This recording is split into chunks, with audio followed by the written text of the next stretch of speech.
moves have been missed. She fell flat on my face. It was pure embarrassing. Physics have been broken. What the fuck happened there? Laws of time and space shattered in an instant.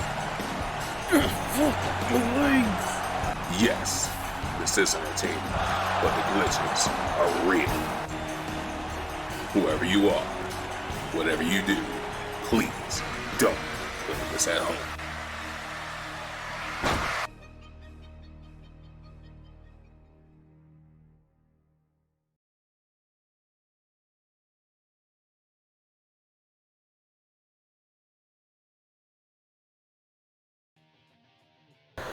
Hello and welcome everyone. We've got the Fire Promoter streams back, finally.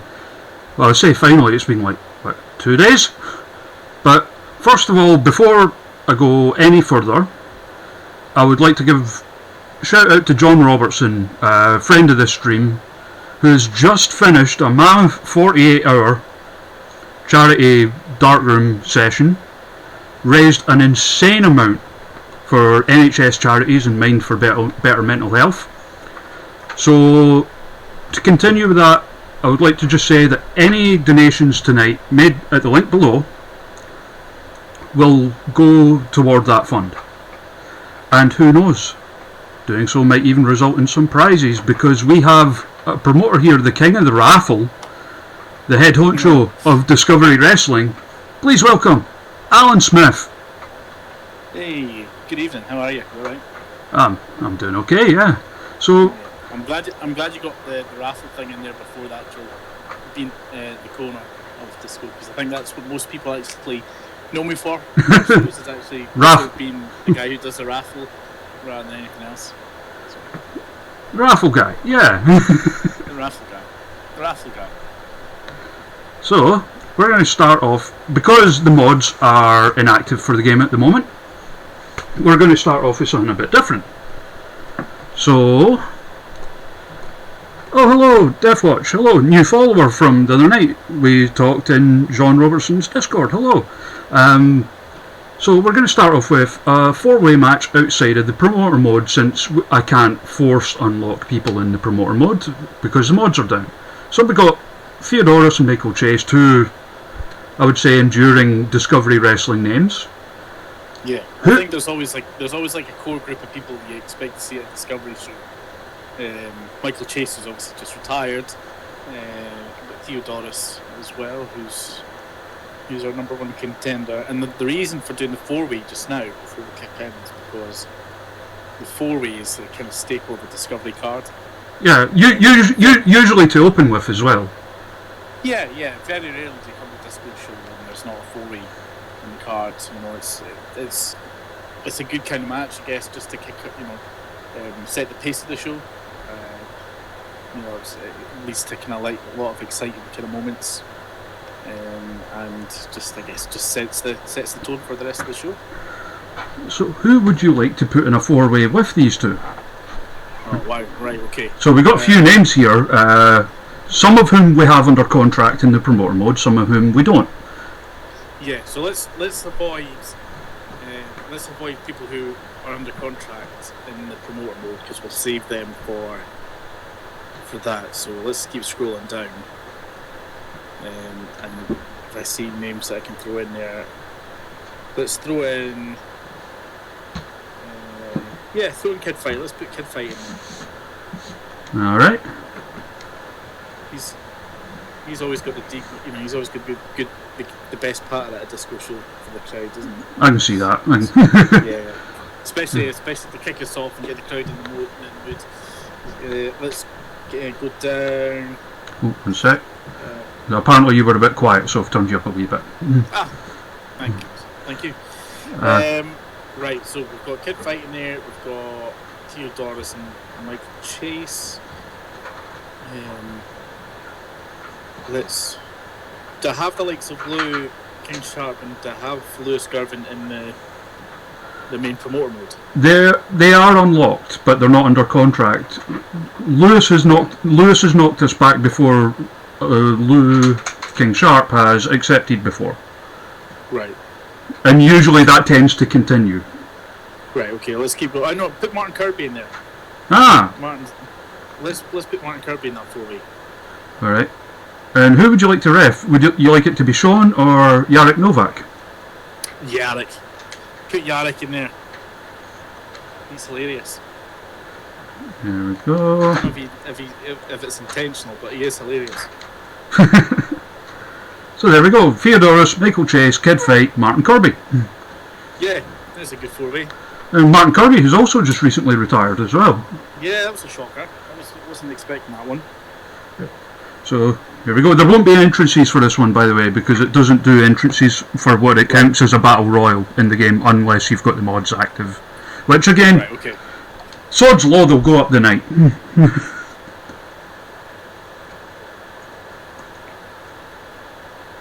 So this is actually my first ever time seeing this. Oh really? I've seen obviously tweeting some things about it, and I've seen a couple of short videos and things from it. So, but this is my first time ever. Oh look, it's a Discovery ring. Yes, made by our friend Mildly Amusing, who's in the chat. Ah, that's awesome. That's the kind of stuff I pop for. Yeah, as far as designs on like the ring go, you can pretty much do anything. Oh, there goes Doris taking the tumble out the ring already. And it is disco rules, so it's elimination, not one faulty a finish. Oh, great. I think I've spent more time looking at this ring so far than wrestling. I'm so impressed.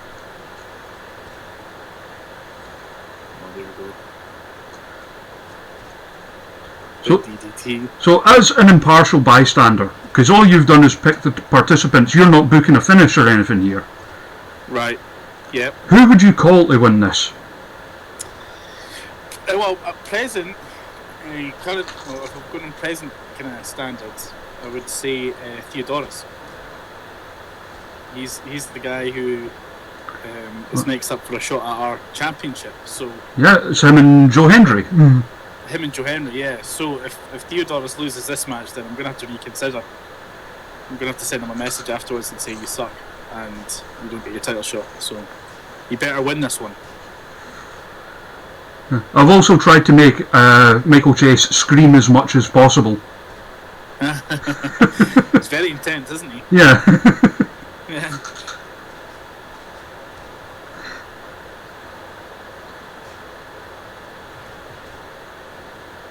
That's it, dude. Come on. So, but you're saying this now, I bet Theodorus ends up being the first one eliminated after me trying to big him up. I mean, it can be hard to judge. I mean, when we had Gene Money on, the second, we actually did 2 shows in promoter mode, and we made the second one, we just like randomised the card, which included all the people we'd managed to bring in as like guests on the show as well, like people not under contract. So one of the matches we ended up with was Angel Hayes against Batista. Oh wow. And Angel Hayes won. I was going to say, tell me Angel Hayes won. She won cleanly in like 10 minutes. Brilliant. Most of the Scottish wrestlers in this, it's had to be me that's made them. There's It looks good though. I'm quite impressed with how accurate these 4 look. For how, I mean, obviously it's not a hugely graphically advanced game, but yeah, but it's still a nice looking game. Yeah, you can for how in some ways limited the options are. It's actually pretty good for being able to make people look distinct. Yeah. The only one there I didn't make was the Kirby. They all look good. Even like Michael Chase's tattoos. Yeah, and they've actually just released a DLC for this where you can actually create your own parts to put on wrestlers, which is your own parts. Yeah, like if you had the skill and the know-how, you could actually put Michael Chase's tattoo in the game. Right. For example, it's very difficult though. There's quite a steep learning curve to doing it. Wow, that's a big hit for Chase there. because before I started making people and putting them up, the only sort of Scottish and Irish wrestlers as well, because most of the independent wrestlers you can get on it are either American or Japanese. And as far as Scotland and Ireland, and even to a lesser extent England go, like with Scotland, you had like obviously the NXT UK names had been done. Yeah, and kind of the well-known ones. Yeah, and like a handful of like the more obvious ICW names, you know, like people like BT Gunn or Jack Jester, Lionheart, guys like that. Joe Hendry obviously as well. Yeah. No, it's cool to see it. Just even seeing Chase and Doris in there is cool. Yeah. And Casey, of course. Good. Yarrick is a referee. Yeah. I literally just made Yarrick earlier today. You know, because I thought, oh wait a minute, I've not got any disco refs. Tell you what, he got some pop earlier this year in the Oh aye. event. He's just legitimately entertaining. Yeah. He's a good guy. Aye, he seems Good it. guy, you know. Because like that's literally the only time I've seen him wrestle live, at least. Yeah.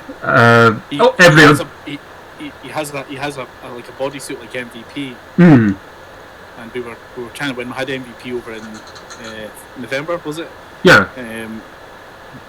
We were trying to get Yarrick to turn up in his bodysuit, get them photo together, and be like twins. Yeah. Bros from other mows. Yeah. That would be a really shit sequel to Twins. That was like the only time I've ever tried to get wrestlers to take a photo together, and it didn't happen. Is I tried to get a photo of Lou King Sharp and Drew Galloway together, Right? just for the size difference. Oh yeah. The only time I've really tried to get a photo with someone, now I've never managed it in all these years, and it's not a wrestling person. It's Huey Lewis. Oh right, okay. He's always in St Andrews playing golf, like every October, November time, playing some tournament. And when I used to wrestle under the name Mr. News. And I say the new mate on the radio and stuff is the news guy, Mr. News kind of thing, you know. Just so I could get a photo with Huey Lewis and I can post it online and be like Huey Lewis in the news. You know? Is that where the name came from? It came from my time on the radio because I was part of a kind of breakfast show and they always referred to me as the news guy. Ah. That's the news guy. Oh, that's Mr. News. He says the news. So that's where it came from. Because when I got into wrestling, it was part of a gimmick to do with the breakfast show. I was only supposed to do one match, and then I ended up doing it for a few years, and now I run a promotion. Yeah. Did you ever get the chance to wrestle any of these lads? No. Like I was going to say, like I figured less so with Theo and Chase because they kind of came around like when your career was starting to, you know, like you were starting to wind down a bit. Yeah. I mean, I've trained a few times with them, but I never wrestled them. Because I know you did like a couple of little cameos in Reckless Intent a few times. Yeah. I was just went to help out a little bit, and I was when they were doing the 24/7 hardcore title rules. So I just basically went in to have a bit of fun with that and take part in the Rumble every year. They have the Reckless Rumble, so which is always fun for a sport or two. The last Reckless Rumble I did was in November, and I essentially ended up just sitting down in the corner eating a box of Cocoa Pops, watching the Rumble happen in front of me. That's an easy night at least. It was great, yeah. Best seat in the house, just sitting down in the corner having my Cocoa Pops, and but the box of Cocoa Pops they found for me was it was in the where Reckless have their events in Livingston's the Scout Hall. So in the kitchen, they had basically cereal which had been there for like years. So the box of Cocoa Pops was about over a year out of date. Oh God. So that the actual Cocoa Pops had all formed, and it was a really hard, solid, just one solid block. That it was like a brick. It was like solid, like so it was a proper weapon. This box of Cocoa Pops. And I was sitting down in the corner with these Cocoa Pops, and then one of the wrestlers kind of gave me the look, like a wee look, like hit me with those Cocoa Pops, the box of Cocoa Pops. And I was thinking, you have no idea how hard this box of Cocoa Pops is. You're probably just thinking it's just your traditional, just soft box or whatever. So I went, all right, okay, sure. Got up and absolutely walloped this boy right in the forehead with a box of Cocoa Pops. It was like a brick. And he went down. It was in the shock in his eyes. I said, oh, well, you asked for it, so it's not like I could shout across the ring, no, the Cocoa Pops are solid, they're like a brick, don't. No, I was just like, just go with it. So I think that was my last appearance with Reckless. And then I had my very first and my very last appearance with Disco in February at the raffle event. Yeah, you and Randy Valentine against Chris Saint and Shady. Mad Shady with his I Hate Wrestling Fans t-shirt. Yeah. You don't really have to guess if he's a good guy or a bad guy. Yeah. It makes it a little obvious. His name's literally Shady, so... Yeah. Also, He's just a great bad guy. You've got like people who are just genuinely great at being bad. Saint and Shady are probably the best. Saint's magnificent at it. Yeah. Some of the stuff he comes away with when the crowd are like, when he's going back and forward with the crowd. Yeah. God, what? I don't know. Has no one been eliminated? I don't know. Maybe I made them too well. Also, we're 27 minutes into this match and no one's been eliminated yet.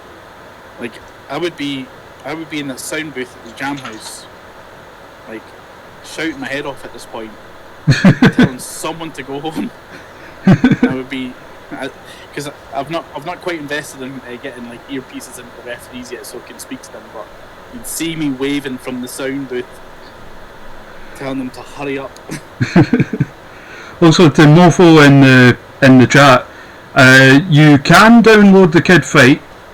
I downloaded the Martin Kirby myself, like someone else made that, and I will be Kirby's got to be out here. How did he kick out of that? That was a flying Superman punch, flying forearm. And the Michael Chase and Theodorus will be up shortly.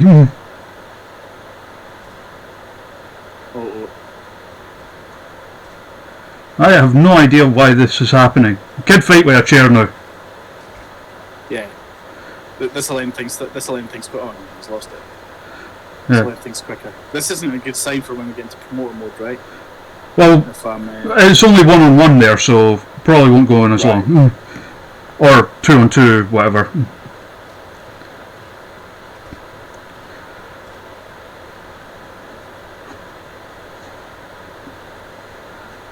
Yeah. I try. Big double spot there. I try not to overpower the people I make as well. So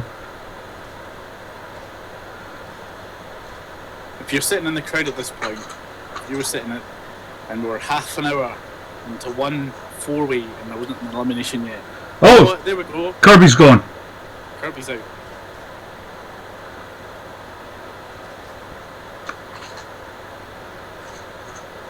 Chasing all the damage.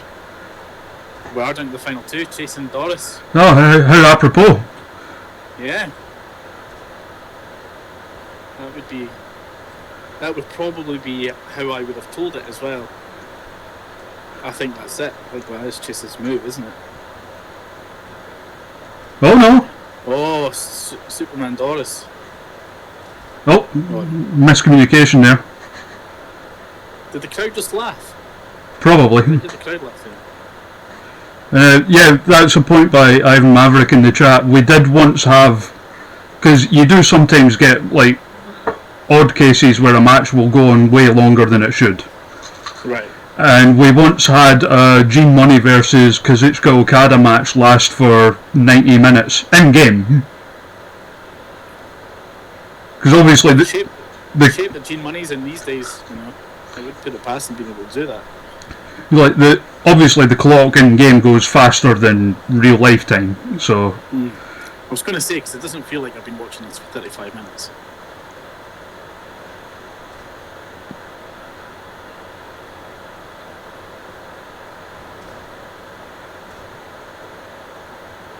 Which way do you think this is going? I think Doris could have it. There's the Superman punch anyway. Back of the head, no less. Is that not called a donkey punch? Punches him in the back of the head. Oh yeah. Completely different. Definitely not one for the PG. Definitely not one for the family friendly. I was going to say, you run a family show, Alan. Sorry.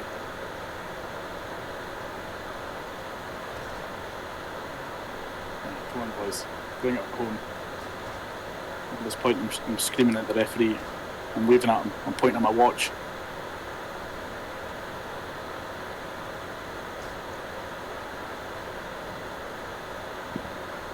So Oh! pick up that chair. Pick up that chair. So, It isn't no DQ, by the way. It's one of those. It's kind of like the Japanese rules where it's more like a referee's discretion kind of thing. right. So when you pick up that or any other weapon, you get a count instead. Kind of like if you were like holding a chokehold or whatever. So you can hit them as many times as you want within 5 seconds, kind of. Yeah.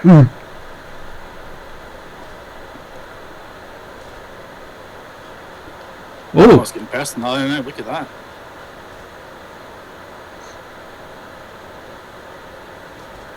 Stop blowing spots, you two. Well, that was one big chop there. It probably took the wind out of his lungs. I have no idea why this is happening. I Oh, feel we're getting close. Though. There you go. There's this.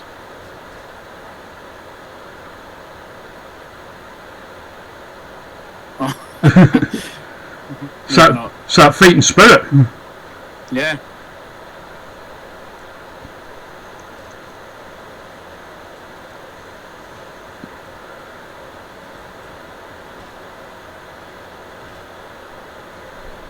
Just one more Superman punch and I think we'll be fine.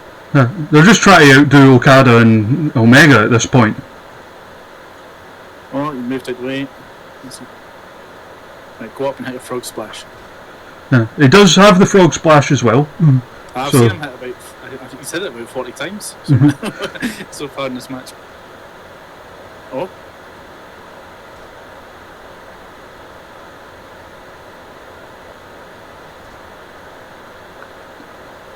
Doris does have a good drop kick. I mean, both Oh, yeah. of them have superb drop kicks. Oh god, aye. Now we're going this. Now we're getting our trade off. Trade off the drop kicks. Jesus. They are genuinely just trying to outdo Okada in that at this point.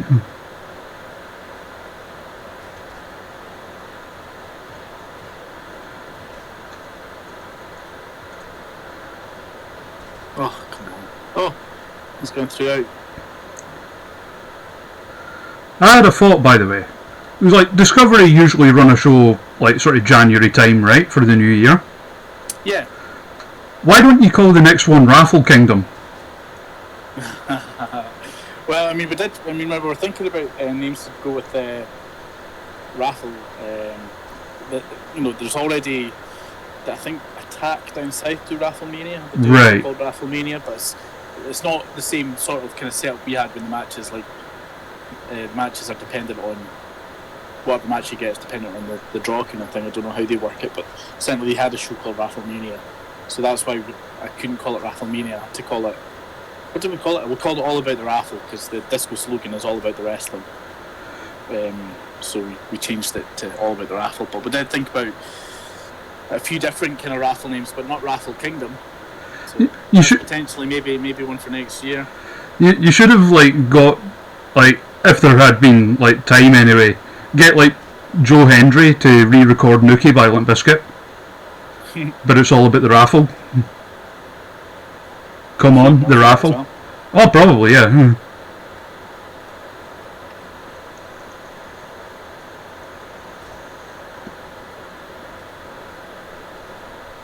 48-minute four-way. For the opener. And this is the opener.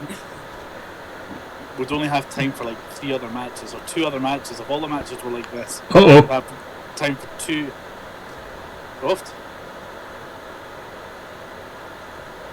We'd only have time for 2 other matches at this rate. Yeah, Theo's just trying to give Michael the send-off he deserves. Yeah.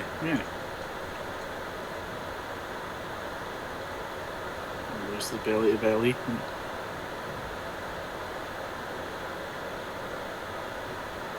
So where are you in this crowd? Me? I'm usually about 3 rows back, so... Although, I will say, there is a guy in the front row, usually. You can kind of see him up there. It looks like Chris Hero. Is it the guy who's in... Black jacket, red shirt, arms folded. Oh yeah, I see him now. Next to one of the bushwhackers, it looks like. It's a bad sign when we're scouting out the crowd rather than watching the match.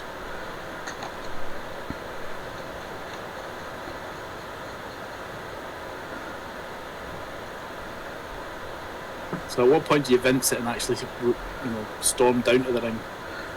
We don't want you wrecking your quads. Well,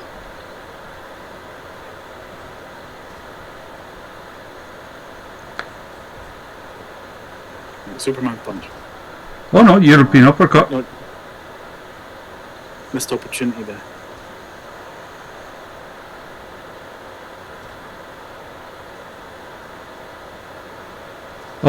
Oh, that's it. That could be This it. is the 3. This is the 3. Just fast count them, Yarrick.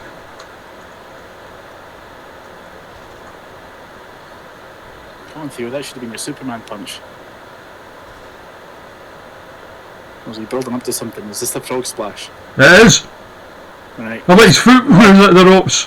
Oh, he even cradled the head for the pin. Right, Superman punch. No. Why is this going on so long?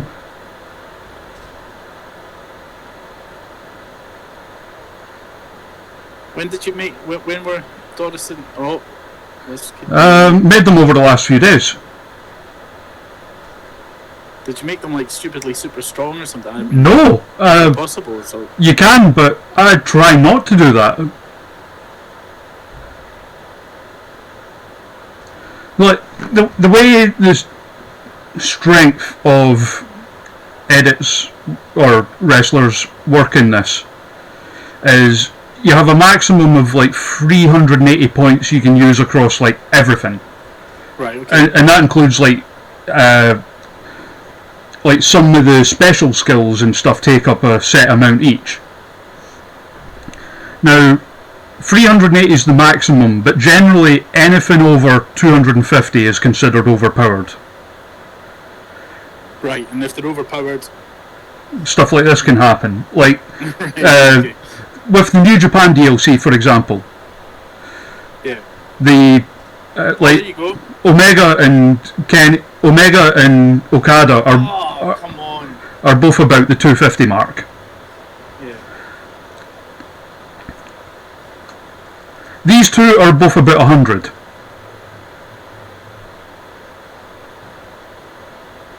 And before you ask Dawnbreaker, neither of them have Reborn. And what does that give them? Basically, there's a hidden spirit meter that can give people like a second wind when they're knackered. Reborn basically superpowers that, which in theory would using that in some of the stats can allow you to make like a Cena type who can like take an absolute kicking and come back like Superman at the end and still win. But yeah, Don, they're both medium spirit, I think. Right, we're approaching the hour mark. Right, there you go. Cradle, he's on the ropes again. Come on, Theo. Get your act together. Yeah.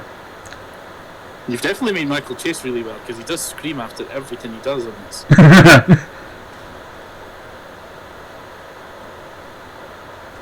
Oh.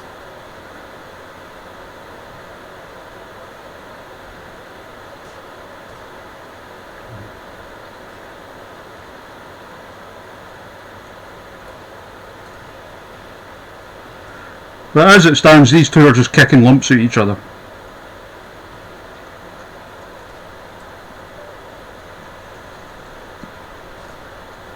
Right, suplex on a chair. Someone do a win.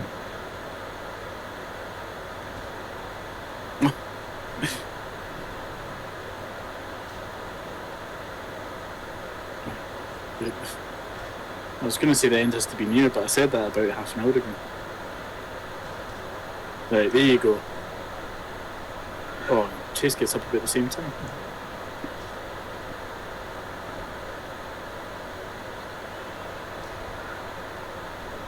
It's because he was too exhausted to go for the pin there. Right, here we go.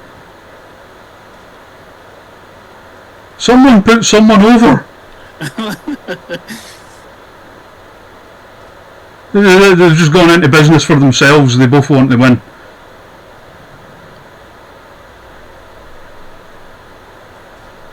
Right, frog splash. Oh no. Theo. Now that shouldn't have happened, because I did set it so that if he does that, he should go for the frog splash. But he's gone into business for himself. No, that's a fair point. That's...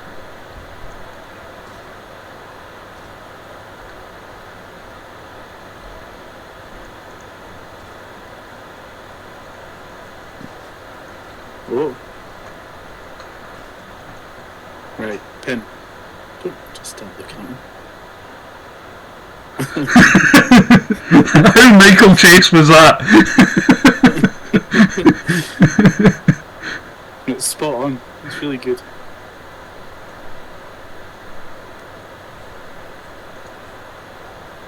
Oh, he's hurt his neck.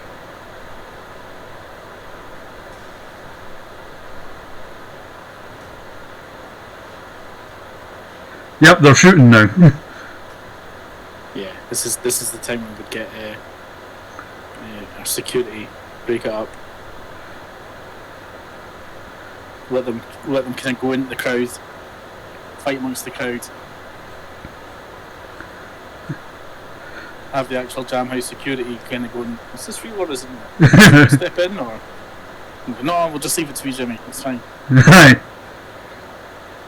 Right. Taking a moment to catch his breath. It's a smart move, at least, especially when you've been wrestling this long.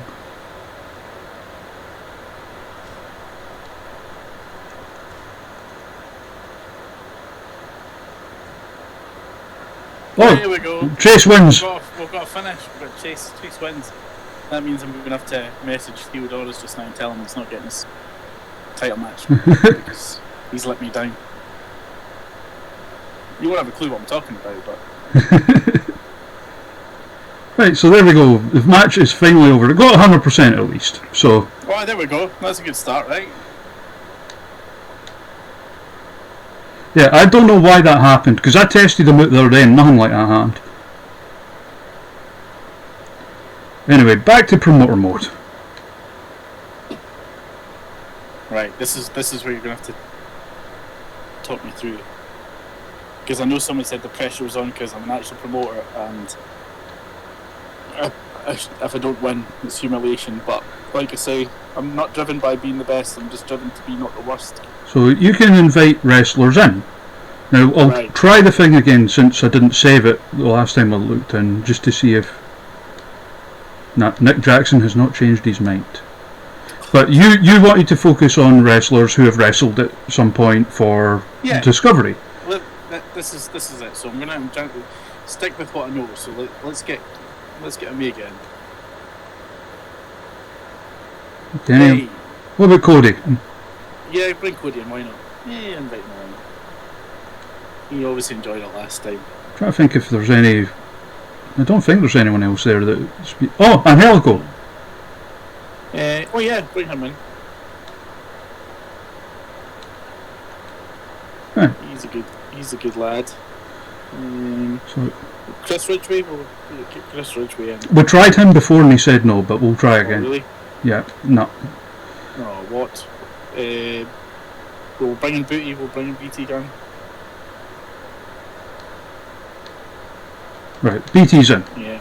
Right, okay, good. Who else will we bring in? We'll bring in... Simon Miller's there. No. What? It can be very hit and miss. Right, Chris Brooks. Yeah, I will say in advance, Chris Brooks rejects us every time, and I have no idea why. God, what are you doing to these people? I have no idea. Rampage, yes. Rampage. There you go. No. What? What have we done to upset these people? And we better bring in Aspen. Is he not coming either? No.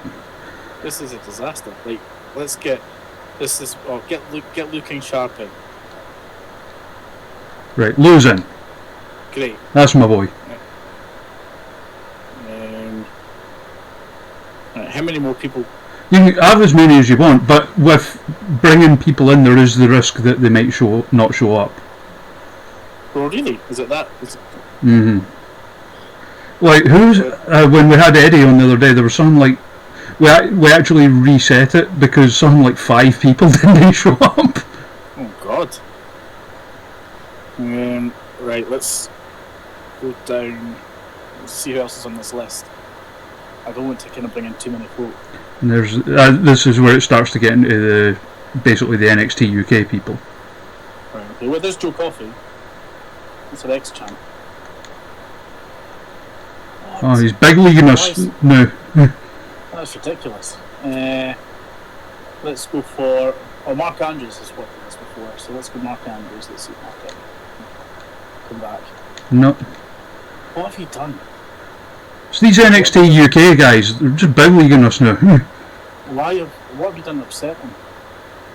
I don't know. Maybe because like Eddie Dennis has also worked with us. He had a great match with Randy Wild with us. They had a cracking match, yeah. No.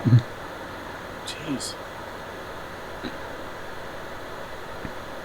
Why wouldn't they come or even? Yeah. Right. Let's start go back up the list. How many more people do I need to put a card together? Just as many as you want, honestly, because we've got a pretty solid roster as it is. Let's. I thought I saw Sammy James' name on there somewhere. Yep. Let's get Sammy. Sammy. Yeah, I had to make. I created you. I can just as easily destroy you. Let's try.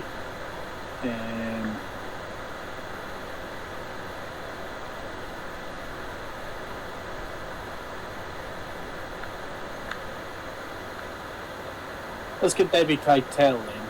So we need to put. She always says no.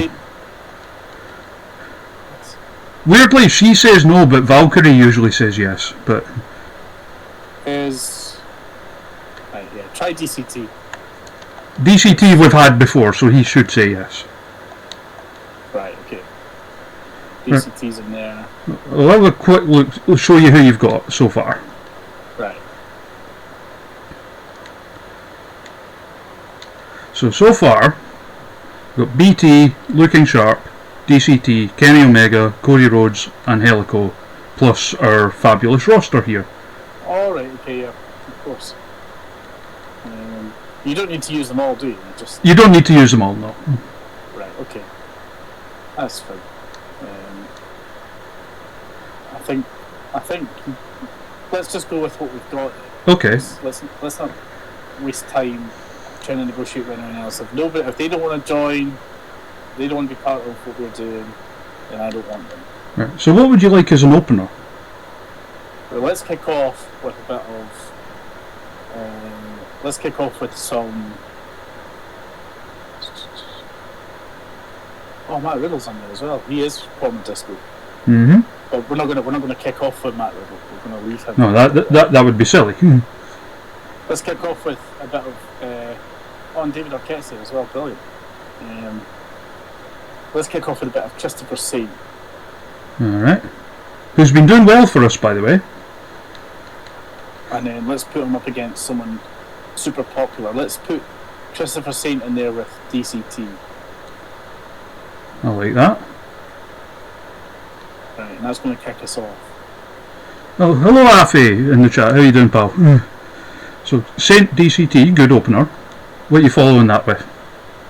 Let's follow that up with. I never like doing like two singles in a row, so let's go with a tag. Right, and just to note that some of our people are like in stables together.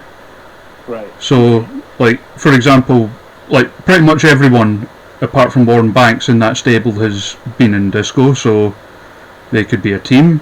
You got. I mean, I know he's never been to disco, but I know you said you were interested in Danhausen. So we've got Arquette and Session Moth and Viper and Bam Bam Bigelow in the same stable. Because you know. There. Hello. Just lost the connection. Lost connection. All right. Right.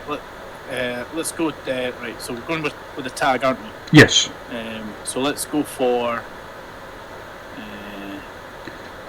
If it makes a difference, by the way, Shug and Aisha are our tag champs. Right. Okay. Let's do that then. Let's go Shug and Aisha. All right. Who are they going to defend against? They're going to defend against the team of Session Moth and Gene Money. Oh, okay. So we enter stable kind of thing here. I like it.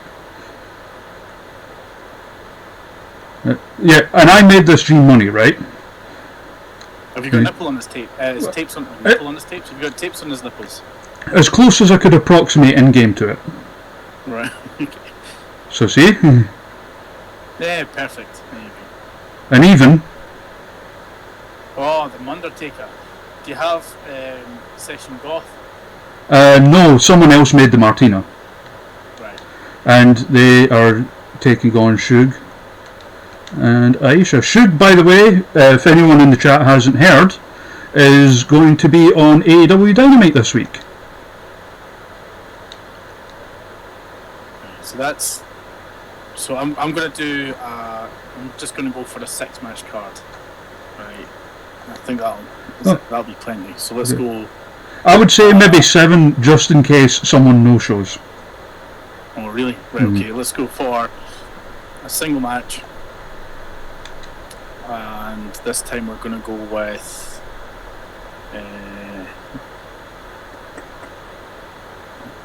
Let's go with. And keep him down there.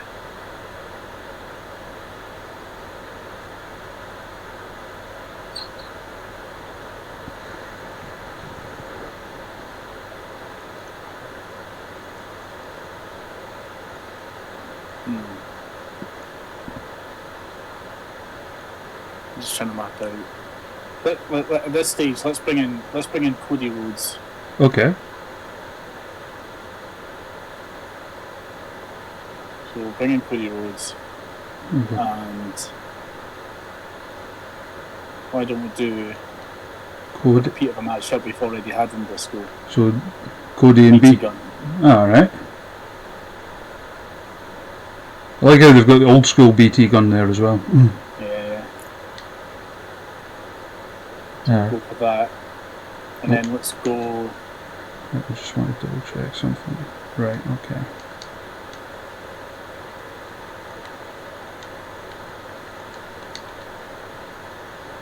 Alright.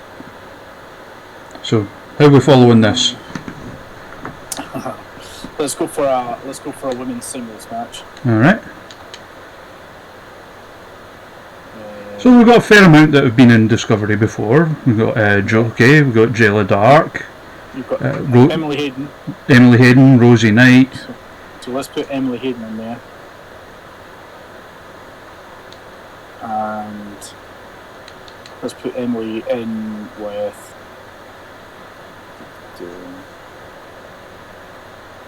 Let's put Emily in with.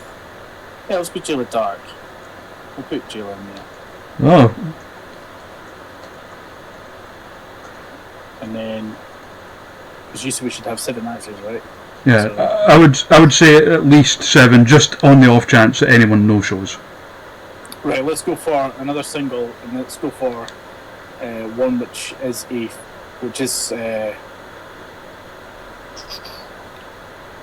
let's go single, and let's go with one match which is bound to happen at Disco at some point. Let's put Luke and Sharp in there. Oh no, I can't because Simon Miller said no to us, didn't he? Yes, he did. Balls. Right. Because I'm still waiting for that match to happen. Right, so let's. Just bring that up again. Showman. Alright, and who's Lou going to fight? It was going to be.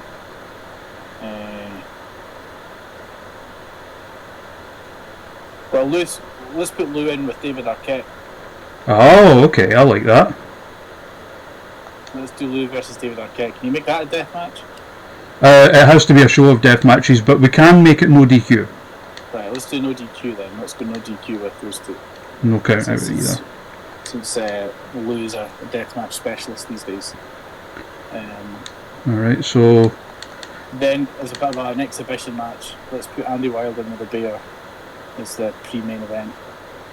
right, you've still got Kenny and Angelico to use, by the way. Oh yeah, and Joe Henry. And Matt Riddle. And Matt Riddle. We'll definitely do 7 matches soon. So let's go with. Because maybe we could do the old Team Disco versus the World main event. Okay. So let's just go for a singles match just now. And controversial, I'm going to finish with a 6-man tag. So let's go with.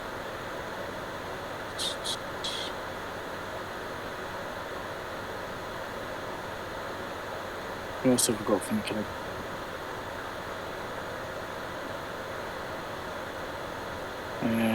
Danhausen, because I want Danhausen in Discovery at some point. That would be amazing. I definitely want that to happen. I remember you saying you tried to get Warhorse, but he just, like, his tour didn't coincide with any of your shows, unfortunately. Yeah, well, he was due to come to the UK, but his dates were, I think it was like turning in April, and we didn't have a show in April. But then nobody has a show in April now. So, Yeah. So maybe if he's back later in the year, who knows? And let's go. Let's scroll up a wee bit. Let's see, who can we put Danhausen in with? Let's put Danhausen in with the Bear. Let's just do that. I'm sure someone booked this match before and it went well. Like, Danhausen held his own. Right, and 7th match will be the main event. We'll do Team Disco versus the World main. Alright, so 6-man. Okay, so presumably on one side it's going to be Joe Henry. Kenny. Well, the World will be Kenny, Angelico. And Matt Riddle. Just want to double check something. That's Kenny. Right.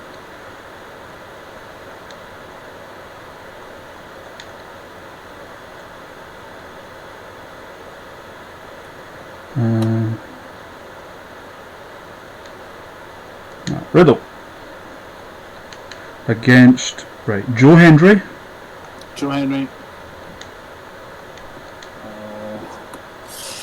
Andy Wilde. Yeah, Andy Wilde, who is currently our champion, by the way. Oh, well, there you go. Beat Daisuke Sekimoto.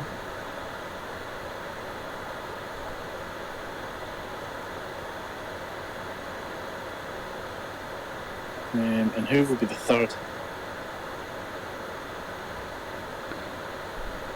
Hello, new people popping in the chat. Not Adam and JC.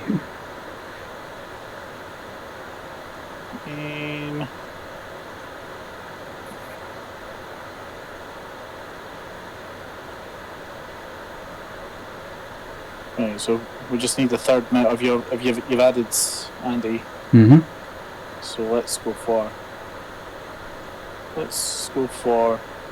think the only one left that I've not put in a match already is Jam.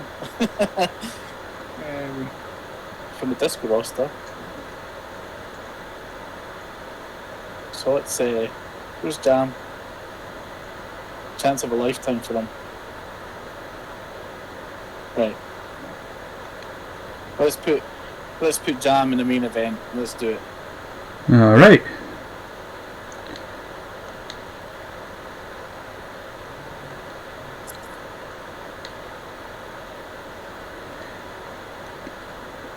So that is our card sorted. It's quite a decent card. It's a bit of an eclectic one.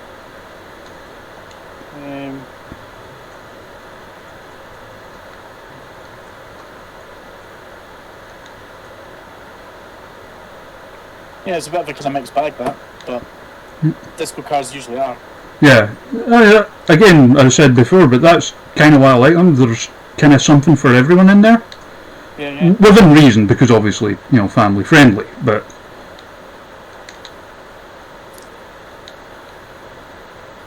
There are matches on this card that I would actually book. Looking Sharp versus David Arquette. No DQ. So here we go. And this is in game. This is August, by the way. So right. So this is a good summer show as well. Something you could put on during the Fringe. Yeah, well, there we go. At Porty Town Hall. And nobody no-showed. Hey, that's because they'll want to work disco. That's what it is, surely. Yeah, and unfortunately I can't do the custom ring thing because the mods aren't in effect. So it's just the regular. It just gives you a sort of basic ring and adds up with like, what's the word I'm looking for? Like sponsors that you get throughout it, kind of like in the style of like the New Japan ring. And I've run I even ran a smaller show because for the reason that if you have people no show, then it hurts your attendance. So 2 seconds. 2 seconds, mate. no worries. How's everyone in the chat doing, by the way? You all very well. Hope you're doing good.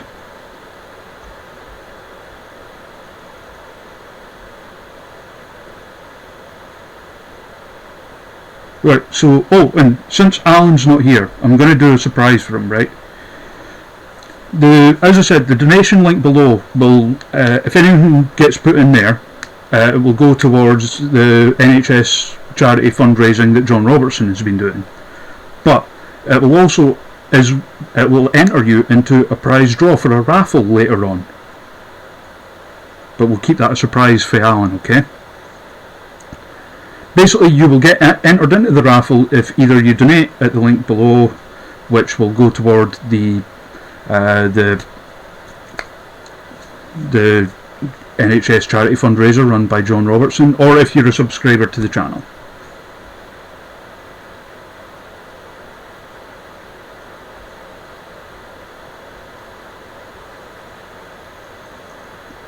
Except it won't technically be a raffle, it'll be like the roulette wheel thing that we use, but, you know.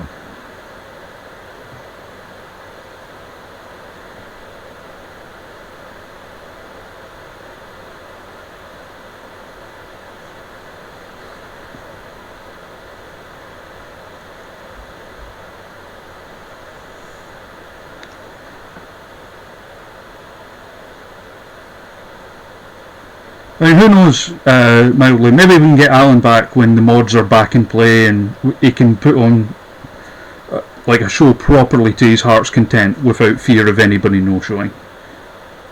Right, sorry, I'm back. My phone was about to die, so it's not my best to get charged and whatnot. Ah, no worries. Right, so, your opener, Christopher Saint versus DCT. That's a match I would watch. Oh, me too. Yeah, that's a match I'd like to see, Alan.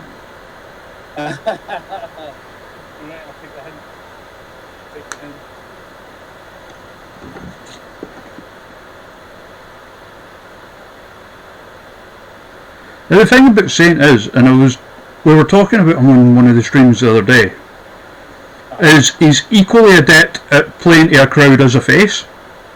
Yeah. Like, I don't know how much of him you saw when he was the kind of host of Fierce Females. But No, I didn't see any of that. oh, he did a great job at it. And he was like the sort of storyline GM. Yeah. And he played it kind of like the way you play it at Discovery, where didn't try to make things all about him. You know, he would come out at the start, like, do a quick rundown of the card, crack a few jokes. He would come out like during the interval and just like get on the mic and crack jokes, play to the crowd, that kind of thing. He would only get involved in a storyline if it was like necessary. Right. Okay. You know, like kind of like, you know, like, okay, if you two can't settle this, you'll wrestle that, blah blah. Kind of. I think that's always the best way to play it. And I've seen so many shows like where the promoter or the owner wants to be the storyline. Do you know what I mean? It's like people are there to see the wrestling, want to enjoy the wrestling. The way I see it, I mean, we're not storyline heavy promotions. Yeah. We're kind of mainly based on like show to show. It's just like, fair enough if there are some feuds which are clear, you know, there's some feuds like over the title or whatever else. Those kind of feuds will run, but like in terms of storylines, we just keep it to an absolute minimum, because there's so many people that come from show to show, or they're at one show, they're not the next, and we don't really have like a heavy online product of watch the event every week, you know. So it's like we just kind of do it. My main thrill from Disco is actually live events rather than stuff that goes online. So that's why the cards are built the way they are. It's for the crowd that are actually paid to be there. It's for their enjoyment. Yeah. More than anything else. So and there's so many times you see like promotions where the owner wants to be the star of the show and wants to be the, you know, this feuds over controllership of a promotion and stuff like that. That kind of stuff bores me. So I just I'm the same. Just apparently the audio was a bit funny there. They couldn't really hear you. Chat, how is it now? Can you hear Alan better now? Can you hear me better now? Or? I don't know if that's any better.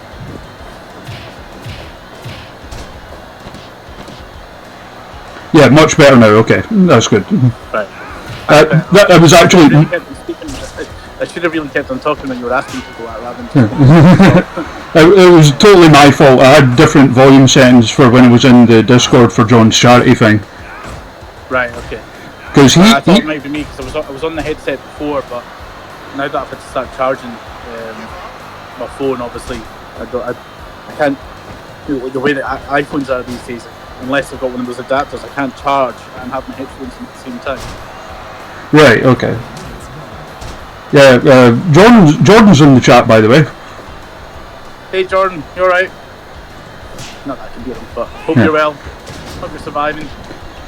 I was saying to him, like, because we had Jordan guest book a show, and it was very sad to me that, like, his first show graphic was one made by me for this rather than a real show. Right. Because I've known Jordan, like yourself, I've known Jordan for a good wee while now, so, you know, obviously I want to see him go out and do well and all that, but it was maybe debuting soon. This match, I've seen a lot of people being kicked in the balls in this match. There's a lot of kind of nut shots going on here. There was one, who was it we had on? I think it was when we had Jam on. And it was like, a match got booked by Aisha Raymond. And it was one that me and Jam, for the life of us, can't think of anyone who's actually put it on. And it's a match that we both think would do well, like, and not just in terms of being a good match, but in terms of, people would be like, I want to see that.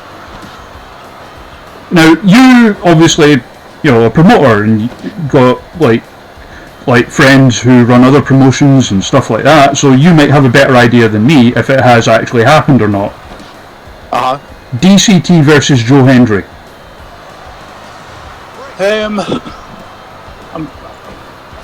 I wouldn't be surprised if it's been put on already. I know they were both when they were both at Reckless. Jam says he doesn't remember it ever happening at Reckless, so... It could have happened early on. And Christopher was saying, why are you trying that with the referees watching you? Also, I forgot to see what referees were available, so we've still got Big Hands Johnson refereeing. Big Hands Johnson. Look, saying the ref's watching you. You can't do that with the ref's watching you. What's that about? Bad scene. Bad, Christopher saying. No, I wouldn't be surprised if Joe Henry versus DCT actually happened in Reckless. I know it could have been happened. It could have happened early on in Reckless, but they were both kicking about the Reckless at the same time, and they've both been the Reckless champions. So it's very possible it happened there. Yeah. This is like neither myself or Jam could think of it ever. Like think that, yes, it happened at this show or whatever, which is weird because not just with Reckless, but they both came from Source as well, and they were in Parade Wrestling together, but neither of us can think of it ever having happened. Yeah, well, that's what I think. I think it probably has happened somewhere. I mean, surely it must have. Yeah, I'd be shocked if it hasn't. I'd be shocked.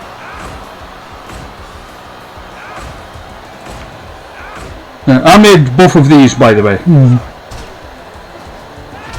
You've got DCT's new look down, his glam rock star. There you go, look, constantly kicking DCT in the balls. Well, I tried to get Saint down in terms of him being like a big cheating get, basically, so... Well, it's worked, because I've seen him with that chair, and I've seen him kicking DCT in the balls umpteen times. Oh, there, where did he pull that chair out of?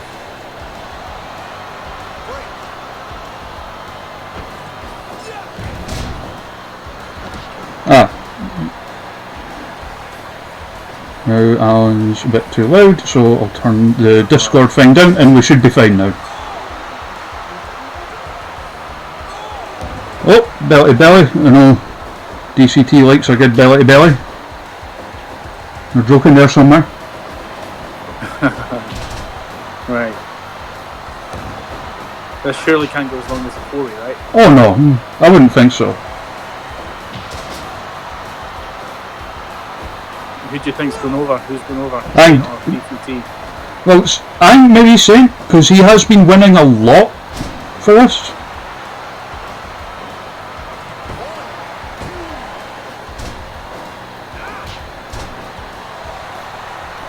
Right, I'll tell you what. If this card gets me to the top of the leaderboard, I will book it. What, saying against DCT? No, the whole card. Oh, okay. Well, how are you going to get Matt Riddle these days? Fine. I'll be able to work. Thank you. That probably shows the confidence or lack of me finishing top of this leaderboard that I can make such a promise, knowing that I'll never have to deliver it.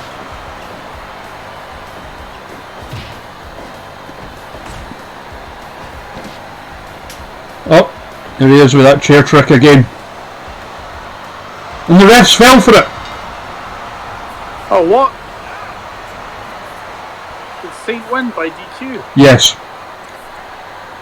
That referee's been paid off.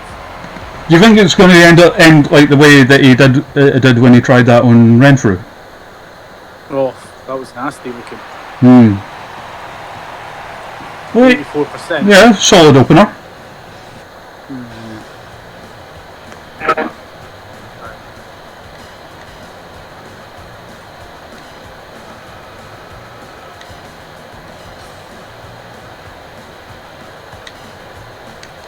So next up for the tag team titles, Martina and Jean Money versus Aisha Raymond and Sugar Dunkerton.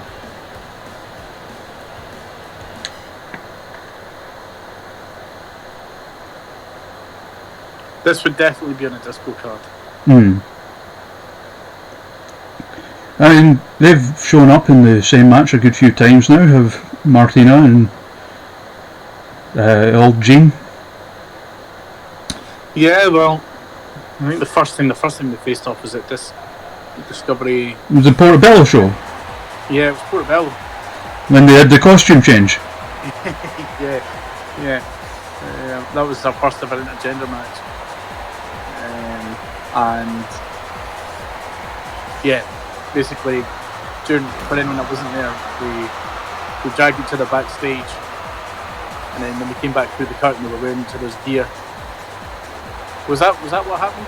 Yeah, because you could hear them over the house mic, like bam, boom, boom, boom, kind of.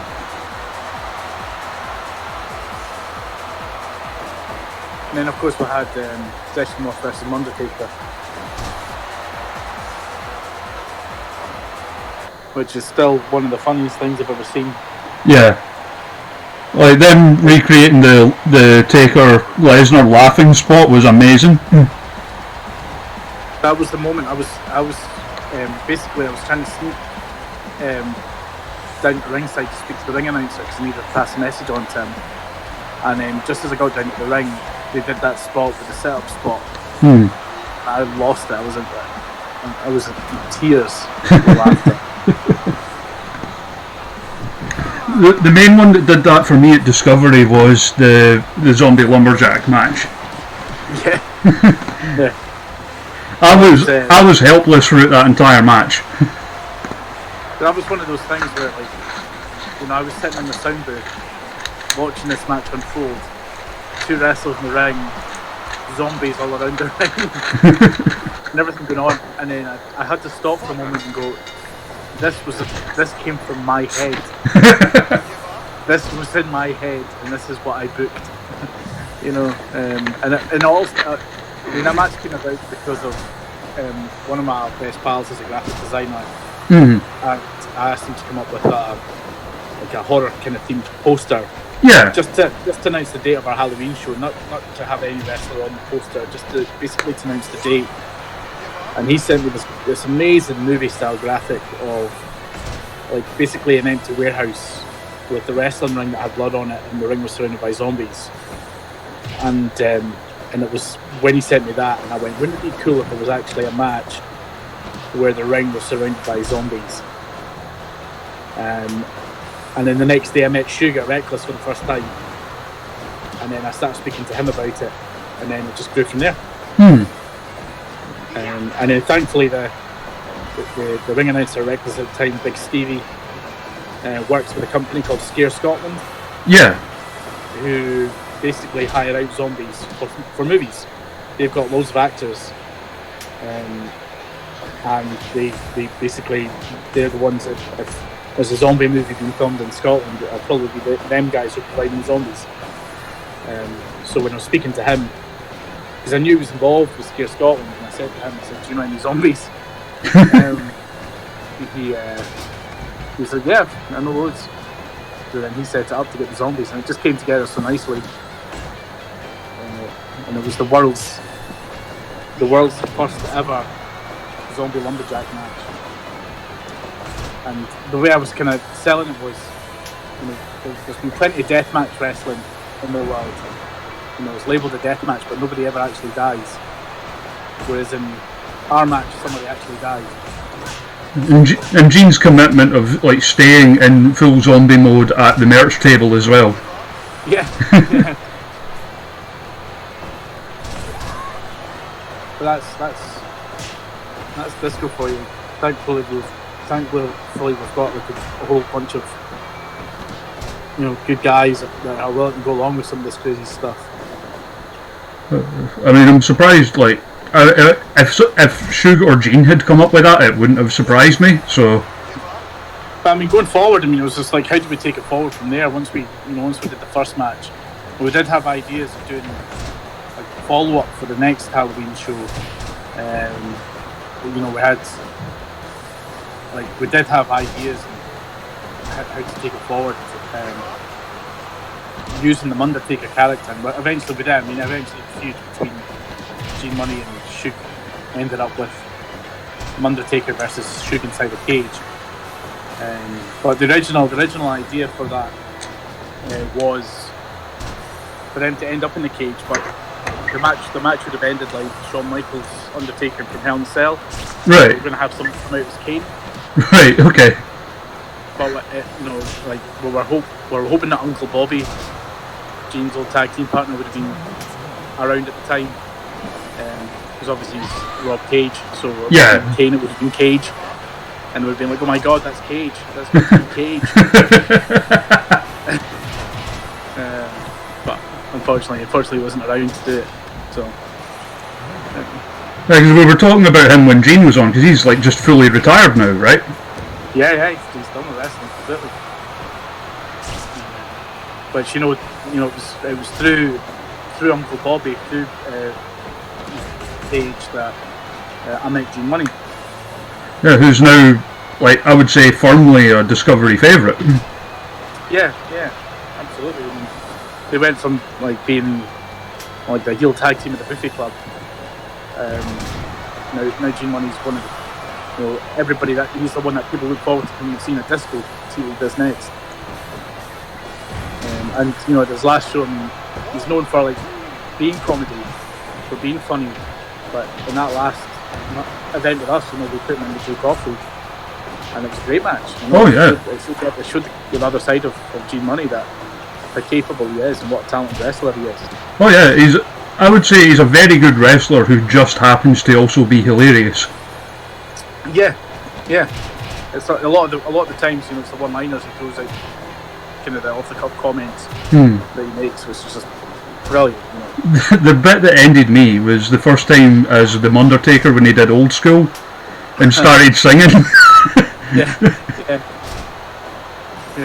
He's I watched the cage match back recently, and he's doing that bit when he's going old school and he's singing, you done it now.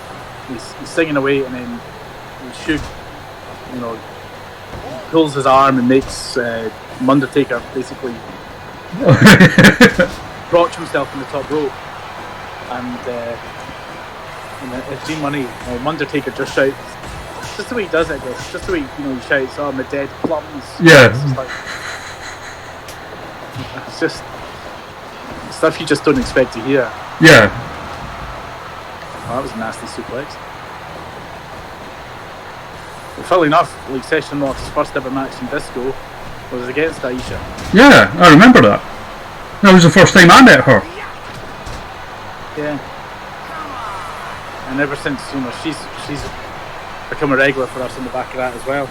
That was not long after Gene Money's first match with us. Because I've been speaking to Rob Cage for a while, and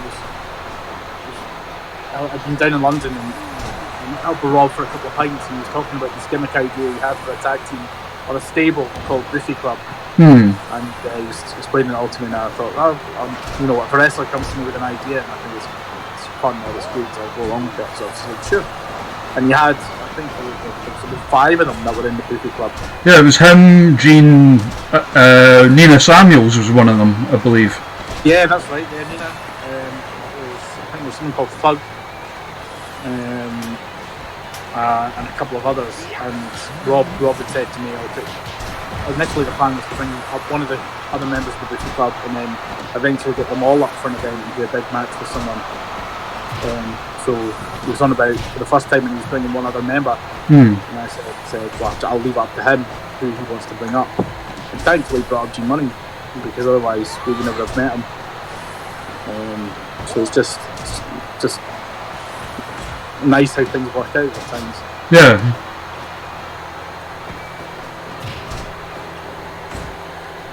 I mean, it's genuinely hard for me to imagine Discovery without Gene now.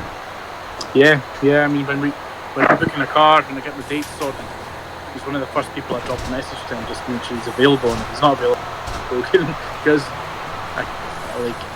I feel like I need to have Gene Money on every card. There's a core group, you'll know from going to disco shows, there's a core group put on pretty much every card. You've got the Kings of Catch, Sammy, you've got Joe Henry, Joe Coffey, put Gene Money and Session Moth in there as well as the first people I message to say if they're available. That's been the other, I think, one of the constant things I've liked about Discovery is, for a lot of it, even going back to the start, there's been a lot of, what's the word, like, people who, in my opinion anyway, at the time haven't been getting a fair shot elsewhere. Yeah. Like, I mean, you go back to when Discovery started, it was clear that the company was getting built around, you know, like Joe Coffey, Joe Hendry, Damo, Lewis Girvin, Viper and Sammy Jane, and Debbie Sharp as well, who obviously retired now. And like, obviously, like say Joe, Damo, and a lot of them are, you know, like a lot of them are under contract with WWE now. Yeah. But at the time they weren't, in my opinion anyway, getting used to their full potential in other places. Yeah, I mean, for us, what I've always said about like putting the roster together, like choosing who we're booking on the cards, it's like you want to use people that are not kind of heavily featured everywhere else. Yeah. Because you want your promotion to have a kind of a unique mix of folk. So it's not like someone can go, oh, yeah, I'm not going to go see Discovery this month because I'll see all those guys. Yeah. Oh, there we go, the match is over. Yeah. Shug with a win. We tapped out session though. So we've had a DQ, we've had a submission. And a night. 5 10. There you go. And still the champions. Next up, a rematch. Yeah. I just realised I've accidentally made this one no DQ, but no worries.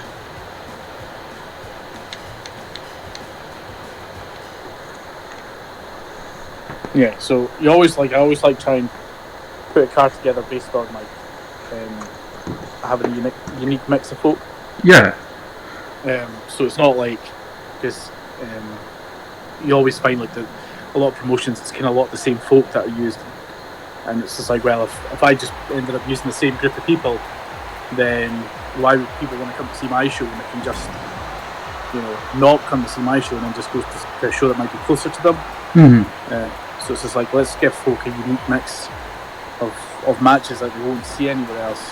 I mean, and that's why we ended up booking people we did in our first show. You know, I seen Lewis Girvin wrestle for SWA, and wrestled Jonathan Gresham. All right, okay. In SWA, and it was me and Randy Valentine who'd gone to the show, and just to enjoy it, just kick back and watch it, and get out some talent. We'd like to, you know, Lewis was kind of in the mid card and was in with Jonathan Gresham, and it was a fantastic match. And it was just, and I think Lewis was about 19 at the time, and it was just unbelievable, you know. And it was just, I thought, like, Lewis has to be, love to get Lewis has to be on the roster. And Damo I'd known for years, and it's just a unique wrestling, the way he moves with his size. And then Joe Hendry was someone I knew from the day he started training the Source. So I had these, Joe Coffey as well. Joe Coffey was one who was, I think he was mainly doing tag stuff for like SWA and a few other places. But Bob was keen to branch out and do some singles. So we're starting to put together a roster that wasn't heavily featured in other places at that time. Like Joe Coffey wasn't really main event in other shows, but we were like, yeah, this guy's going to be our main event guy. The same with Lewis, the same with Damo. Is Cody bleeding already? Yeah, it happens randomly by accident sometimes.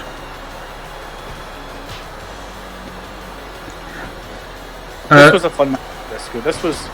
This was one of these where Cody came to the disco with the Bucks and Marty Skrull, and I had no idea it was going to be for the Ring of Honor World Title. Yeah. I wasn't scheduled to be, because usually I have to get that stuff cleared by Ring of Honor. Yeah. And you know, it was only when Cody went out there, and obviously he was feeling it from the fans were properly into it, at Yeah. the very start when he made his entrance. And it was only that point, I think it was Charlie Banks. Yeah, he's in the chat. He just said he got to kiss the ring. Yeah. Uh, It was Charlie, like loads of fans have been shouting out, put the title on the line, and Cody went something, and I think he picked out Charlie, and if you kiss the ring, I will put the title on the line kind of thing. So he went out to the crowd, and Charlie kissed the ring, and then Cody got back in the ring and went, "This match is now. I'm going to put the title. This match is now for the Ring of Honor Championship." And the crowd went bananas. It was great. yeah. I had no idea. Honestly, I had no idea that he was going to put the championship on the line. I was again sitting at the sound desk pushing all the buttons, and I was shocked. I was just like, "Holy cow!" That was the second time. That was the second time that the Ring of Honor title has been defended in Disco. Yeah, it was Jay Lethal the first time. Joe Coffey and Jay Lethal, yeah. So it was pretty wild, because that was the first time. I know Ring of Honor have now come to Edinburgh a couple of times, but that was like the Jay Lethal Joe Coffey match was the first time the Ring of Honor title had ever been defended in Scotland. Alright, okay. As far as I'm aware, that's what I've been told anyway. So that was it's quite nice to have that in the Disco record, and to have it defended twice, two different champions. It's quite special. And now our champion is in Ring of Honor. Yeah. Joe Hendry is like, and the same with Joe Coffey, but one of those where the first time you see them, they're like, yeah, they're going places. Yeah. Especially now, when we started Discovery, when I stopped wrestling, at that time, 6 years ago, there weren't that many people working full time within UK wrestling. There weren't that many wrestlers who were doing it full time or who were signed with any major companies. Yeah. Very few. And now you look at it like 5-6 years on, and so many people that, if you look at the first ever Disco card, there's Joe Coffey, and there's Damo, there's Nikki. Oh, Nikki wasn't on it until the second show. Viper and Marty Skrull. I think it was still Patty Marty. Was it still Patty Marty on our first ever show? I think it was right about the time that he was starting to transition from that into like the villain. The villain. It was back when he used to come out with like the fur coat and that, and the shades. Yeah, he came out with the Brawley. I remember he was out with the Brawley in the match. In a match that was made by Teddy Long.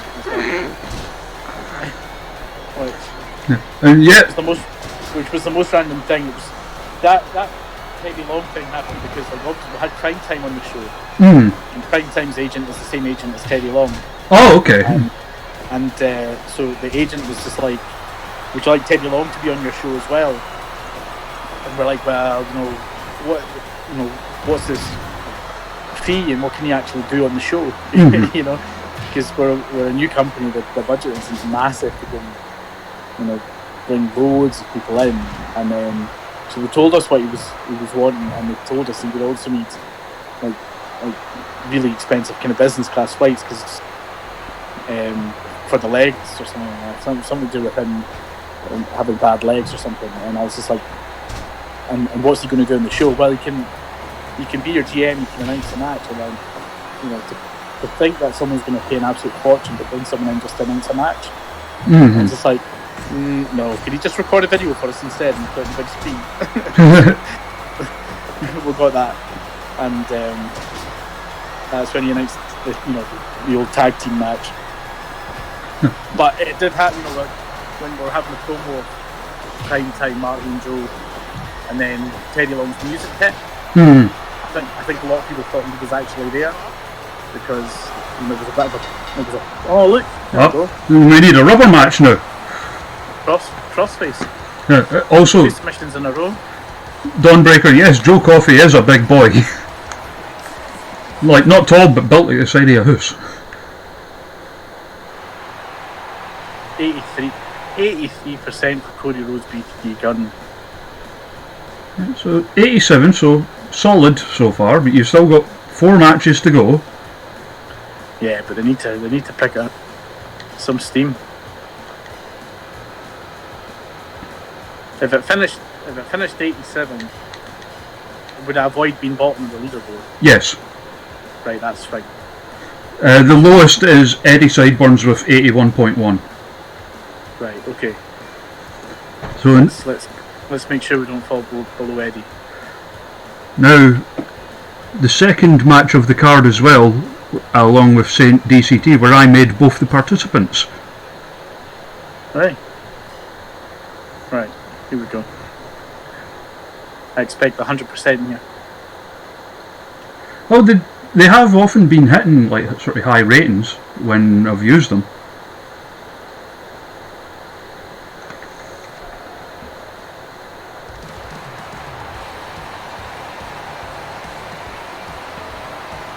They're both people we're going to have in doing the guest booking at some point as well.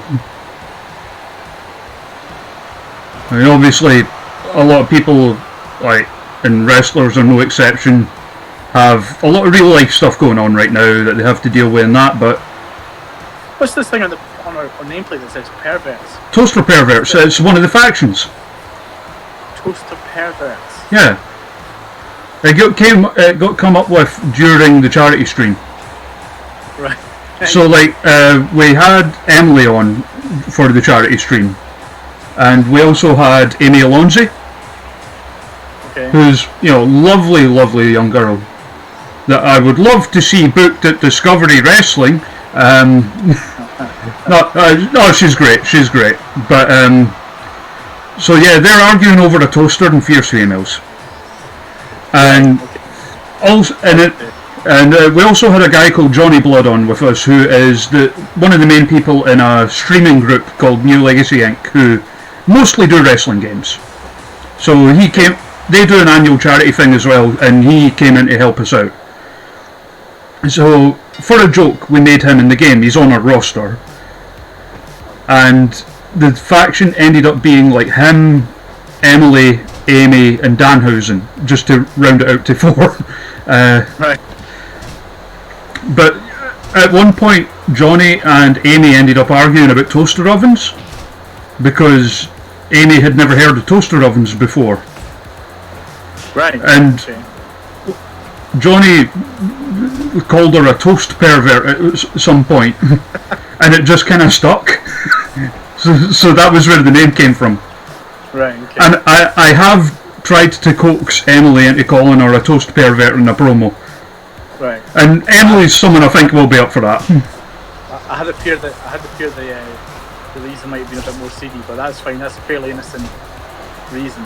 So, Oh no, Amy's a very wholesome young girl. yeah, that's fine. She's one of those, like, and there's that, I mean, I know you'll know because you've booked some of them, that current crop of like Irish women that are like just knocking it out the park at the moment. Yeah, they're brilliant. Like, because there's like, obviously Session Moth, there's, Raven Creed as well. sorry? Raven Creed, Raven Creed and Yeah. Debbie Keitel. Debbie Keitel, Valkyrie, Amy, and it's like, because I've made a few of them in the game, and sometimes if it's someone I'm a bit less familiar with, I'll go onto YouTube and just like watch a bunch of matches to get things like moves down, move sequences, the gear, that kind of thing. Mm-hmm. And it seems like every time I do that to when I'm making one of the Irish people, I find someone new that I've never heard of before, and I'm like, hey, they're really good. Yeah, we're kind of in a good place at the moment in terms of, you know, just the numbers of quality, you know, wrestlers, both male and female, good wrestlers, you know, that are around. Makes it easy when you're putting a card together. You just kind of go, you get so and so and so and so, then it's going to be a good match. Yeah, I mean, I know like Amy and Raven Creed's one that's happened at Fierce Females before, and it works perfectly because Amy is literally like the polar opposite of Raven Creed. Yeah. Like, because I mean they're both similar in a lot of ways. They're both kind of similar stature. They're, you know, both young Irish women, both charismatic, but it's like the whole sort of light side, dark side kind of thing. Kind of like to the same extent the thing that like Jayla and Viper had going for a few years. Yeah, I mean that's always kind of makes for kind of a red-made feud if it's obvious to see that these people are kind of polar opposites, you know. Because like it was the same with the Jayla Viper sort of ongoing feud that went on through like, I mean, and you'll remember quite a few companies did stuff with them. Yeah. But and it was like the thing with them always was like Jayla is such a natural heel, which is doubly funny because she's one of the loveliest people in the world, and Viper's such a natural face. Yeah. Yeah, they've been on for a few years. I don't think we had them. I don't know if we had them in the same match at all in this game. No, I mean I know there was because they had a last woman standing match a few years ago in Fierce Females, which was brilliant. But there was a long time before there was any follow up on it, because of like Viper obviously starting to get booked more overseas and in Stardom and stuff like that, and then there was one point where she came back and Jayla was away to Ice Ribbon, and so it was quite a long time before there was any follow up on it in like any promotion. Yep. Oh, she's got Twiggy, her old foul.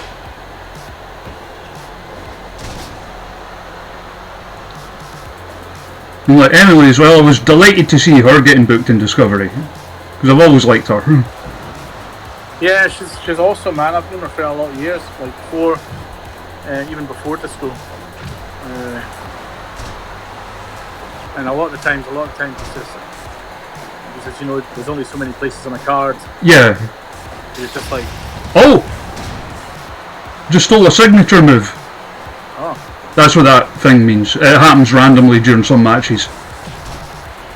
So there's only so many places kind of on a card, and you know there are so many people you want to bring in and have on your card, and it's just sometimes you're just kind of waiting, and you're like, right, you need to let some feuds run their course, or got a program lined up for someone. Like once that's done, then it allows you room to bring in someone else or do something different. Because there are so many talented wrestlers across Scotland just now that you know I look at and I could easily see so many of them fitting in comfortably into what we do at Disco. But it's just waiting for room. It's just waiting for spots to open up. Yeah. And that's why we couldn't do the Disco Derby last month, because we had quite a lot of folk on that card that I've been waiting to bring in for a long time. Obviously the Disco Derby's not happening now. It means I'm going to have to wait even longer to bring these folk in. Yeah. I mean, even the last one, like the women's one, there was names in that like were new to me. Like I had, like there's a lot of kind of new, a lot of new kind of wrestlers who are just kind of starting out in Scotland that have been training through likes of PBW, and you know, the Asylum, and the Source and things. So like Rosie Knight and Moxie Malone and a few others, you know. Yeah, because I had never even heard of Moxie Malone before Discovery. Yeah, well, she was, you know, because I put the word out to a lot of trainers and said, look, we've got this Derby match coming up, this Rumble type match coming up, and I'm looking for people to put in there. You know, if you've got any of your people you think are kind of standouts that you think could do it, let me know. Consider them. And it's actually it was BT Gunn I recommended. He'd been training with Moxie. So she's from the Asylum then? Yeah. So that was Booty said. Could you give her a chance? And absolutely. Like I had heard of Rosie Knight, but that was the first time I actually saw her. Yeah, she did well. And she did really well, and then she seems to be doing a lot of great stuff. She seems to be doing, you know, keeping really busy. Yeah, I mean, I've seen her a few times since at Fierce Females, and she's always been really good. Yeah. And we made her in the game, like, Viper's request. Brilliant. So, like, you know, like someone of the stature of Viper, you know, saying, hey, she's good, you know. Yeah. And we've got the added benefit as well. Like, Sammy's been training a lot of folk and been involved in training a lot of people. So Sammy was constantly, you know, messaging me saying, could you give so-and-so a chance? Or could you have a look at this person? I think this person's going to be really good. So, you know, Sammy had been putting the word in for a lot of folk, and a few of the trainers as well had come forward. So I think that's why we ended up, you know, early last year, Angel Hayes and Ashley Vega had a match in disco early on before they started getting out and about a lot of places. Yeah. Oh, there we go. 20 minutes. Jayla Dark over. First pinfall of the card.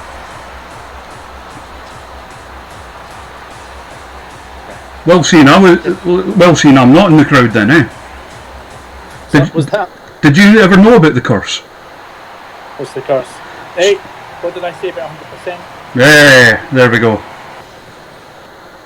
So, like, the curse was for many years, because, like, beyond, you know, like, obviously being a friend of Jayla's, like, I've always been a big fan of her work. Oh, but you've never seen her win?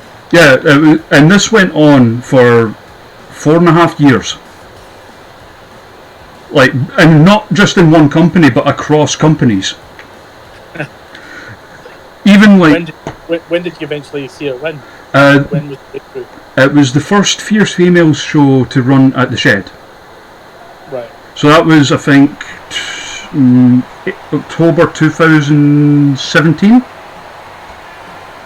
Whereas the first time I saw her wrestle in person was I don't know if you remember the first ICW show to run in Edinburgh. No. It was at Studio 24, so that was like early 2013. Right, okay. There he is, there's a blood tourist.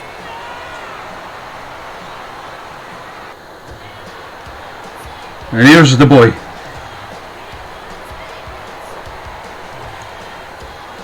I think everybody would want David Arquette in that card, right? Just such a fascinating story. Oh yeah. Just intrigued by his story. You know, like he doesn't have to do this, but he obviously enjoys it. Yeah. And not just that, but it brings his like name value to independent companies that might not otherwise get that attention. I don't know how many times we've been tagged in the same tweet as him. You know, I think people know that he would fit in quite nicely. We'd have plenty of opponents for him. I think even Gene Money, Session Moth. Oh yeah. He would fit in there quite well. I mean, him against Lou would be a scream as well. Oh yeah. And that wasn't a pun.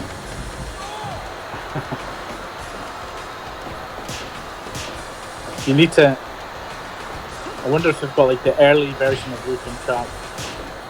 Well, I made this Lou, and and there is like, whenever I've made a lot of the Scottish ones, I do always try to throw like a classic attire in there. Yeah. Like the Liam Thompson that I made has like one of the alternate attires is like the Fight Club gear. Yeah. You know, stuff like that. Yeah, I still remember Lou's first ever appearance with us. It was our second ever show that we did at the Crash Centre in Edinburgh. That was like one of the few ones I've missed as well. Yeah. I was just like, I was broke when it happened. Yeah, that was. What did we have on that one? We had Chris Sabin was on that one. That was part of the Y Division tournament. But we had Looking Sharp made his debut, and again it was just a recommendation of Kid Fight. I had said, watch out for this guy, and I went, right, okay, and so met Looking Sharp, and here he is with those those big white shades of his Grand Theft Auto style logo on his coming out to Bruno Mars. and instantly I was just like, this guy's great. You know, it's just like, I'm a fan. So he's been, and then shortly after that we ran a storyline. Well, not really storyline as such, but just a fun partnership with him and Joe Henry. Yeah. Where Joe Henry became Luke and Sharp's dad. So they did a kind of father and son team, and we had them in with the Young Bucks. Yeah. The first time the Young Bucks came to Disco, which was in a community centre. You know, we did a show in a community centre with the Young Bucks, and it was a 4-way tag match, and Luke and Sharp and Joe Henry were in that match with the Young Bucks. So it was quite fun. And then they did a match with it was Joe and Lou versus Grado and Tommy Dreamer. Yes, I remember that one. One of my favourite ones with that whole thing was actually one of the singles matches. It was because Joe was injured at the time. It was when he'd hurt his neck. Yeah. And it ended up being Lou against Grado. It was the finish of, like, you know, the Scooby-Doo chasing and out all the doors at the end. Yeah. Was that was in Thomas Morton Hall, I think it was. No, it was Portobello. Thomas Morton Hall was the Joe Grado one. Portobello, and they ended up in the balcony. Yeah.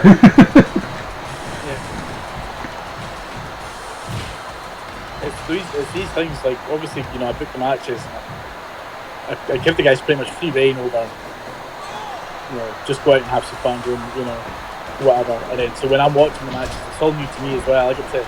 I get to sit there as a fan while I'm watching it, just be like, what on earth is going on? So when Grado's chasing Luke and Sharp around the whole building, I'm just like, I've lost control over what's happening here. It's just...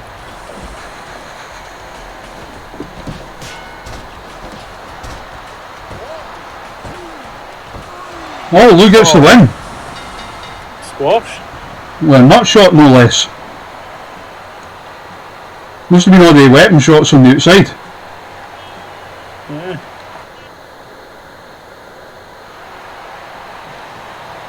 90. Yeah. Take that. So solid. It's when I run it one on my own, it's generally, if it's above 80, I'm okay with it. Right. So next up, the semi-main event. Danhausen versus a bear. Yes. Now, this has happened before. Someone else did book this. I can't remember offhand who. Right. Okay. But Danhausen did hold his own. Also, hello Henry in the chat. How you doing, pal? We're here with Discovery Wrestling promoter Alan Smith. Hello. Hi. Hello to everybody in the chat. I can't see who's in the chat. I'm kind of staring at my phone. I can't see. But hello. If there are any disco-related questions, feel free. There's a couple of the disco regulars who show up sometimes, like obviously Jordan. We got Charlie in there today. Like another toasted Care Bear. Yep. Not Charlie. Charlie's not toasted Care Bear. I mean, he might be. Well, possibly. And there's the bear. Is he part of that? Jordan's here somewhere, not Adam. Yeah, so the top of the leaderboard currently is my friend Maya, who, I mean, she streams with me sometimes anyway, but we had her in with us when we had Viper on. Oh, I thought that was going to be 3 there straight away. What we did was we let Maya book a show first as kind of like a pre-show, I guess. Yeah. But we ran them all like Benny Hill speed. Right, okay. As a pre-show, and she ended up getting the highest score out of anyone. Brilliant. Was it 87.6, I think it was? No, wait, no, 97.1, I think it is. Yeah, that's impressive. Yeah, the only person who has beat it since was me booking one on my own one night. Yeah. What? Oh, that's just an extra sharp claw. Oh, he's bleeding. That's him done the hard way. I mean, we made the bear is Big Hands Johnson's down. Why is his hand so big? I'll tell you what I tell everyone else. It literally came about just because I thought of the name Big Hands Johnson.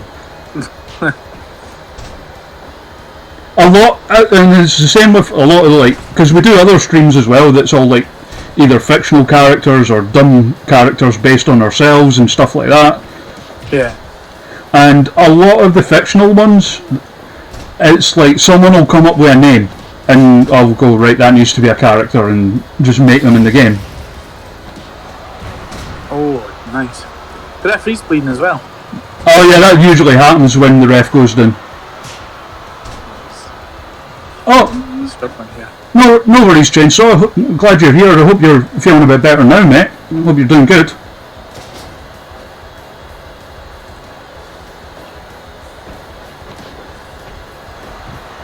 Hold up.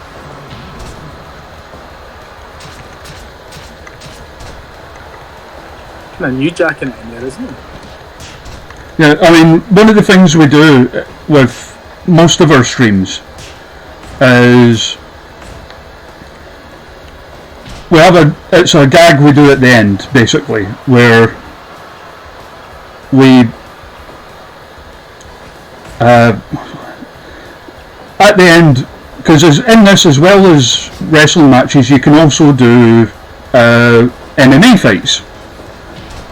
Right. And the logic and the AI behaviour in those is very different to like the wrestling matches. So one of the things we usually do for a gag at the end is we pick a wrestler either at random or let the chat pick someone and put them into a shoot fight with a bear. Right. Just to see what happens. Oh, there you go. 7 minutes. I don't think that's going to get a high percentage though.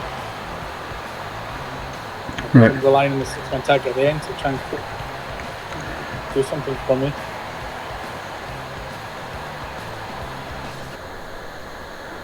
To Right. be fair, 7 minutes with a bear, that's an effort. 71. Disappointing, but that's because of how one-sided it was. Oh dear. So main event time, but I'm just going to quickly do something first. Okay. Something I think you'll like though, Alan. I just need to do a little setup for it first because I'll be honest, I forgot to earlier.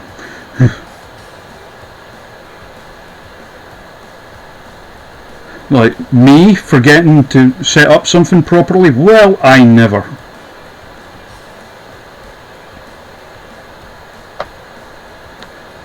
So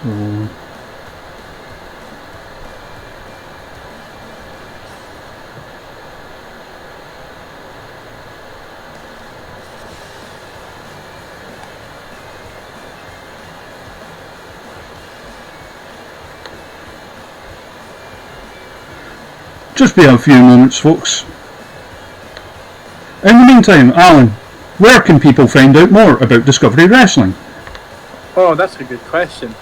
So, if you're interested in finding out more about Discovery Wrestling, on Twitter we are at Disco Wrestling. That's where the Disco Wrestling name came from because it didn't give me as much characters as I needed to write Discovery Wrestling, so just run Disco Wrestling. That's now our nickname. And on Facebook /Discovery Wrestling. We've also got a whole bunch of footage on YouTube. We don't tend to charge for our footage online, so it's all free up on YouTube. I would love it if more people subscribed, give us a few more subscribers. But if you like stuff like the sound of a zombie lumberjack match, you can find that on our YouTube channel. Cage matches, our first ever event, loads of stuff on the youtube.com/Discovery Wrestling. Got on there, subscribe, and help us out a wee bit more, help us spread the word of Discovery. Right, nearly done. I'm intrigued now because this is taking some setup. So yeah, again, it's just because I forgot to earlier because I was like checking out the charity thing earlier.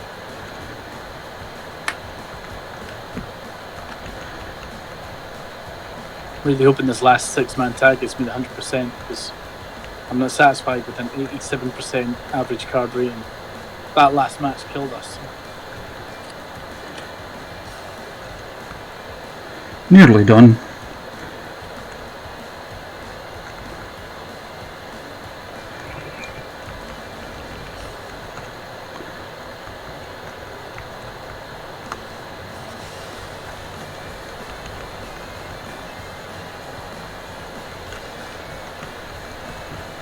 We also have a website and stuff like that as well. Oh yeah, discowrestling.com. There you go. you can buy stuff in that from there, like t-shirts and what have you.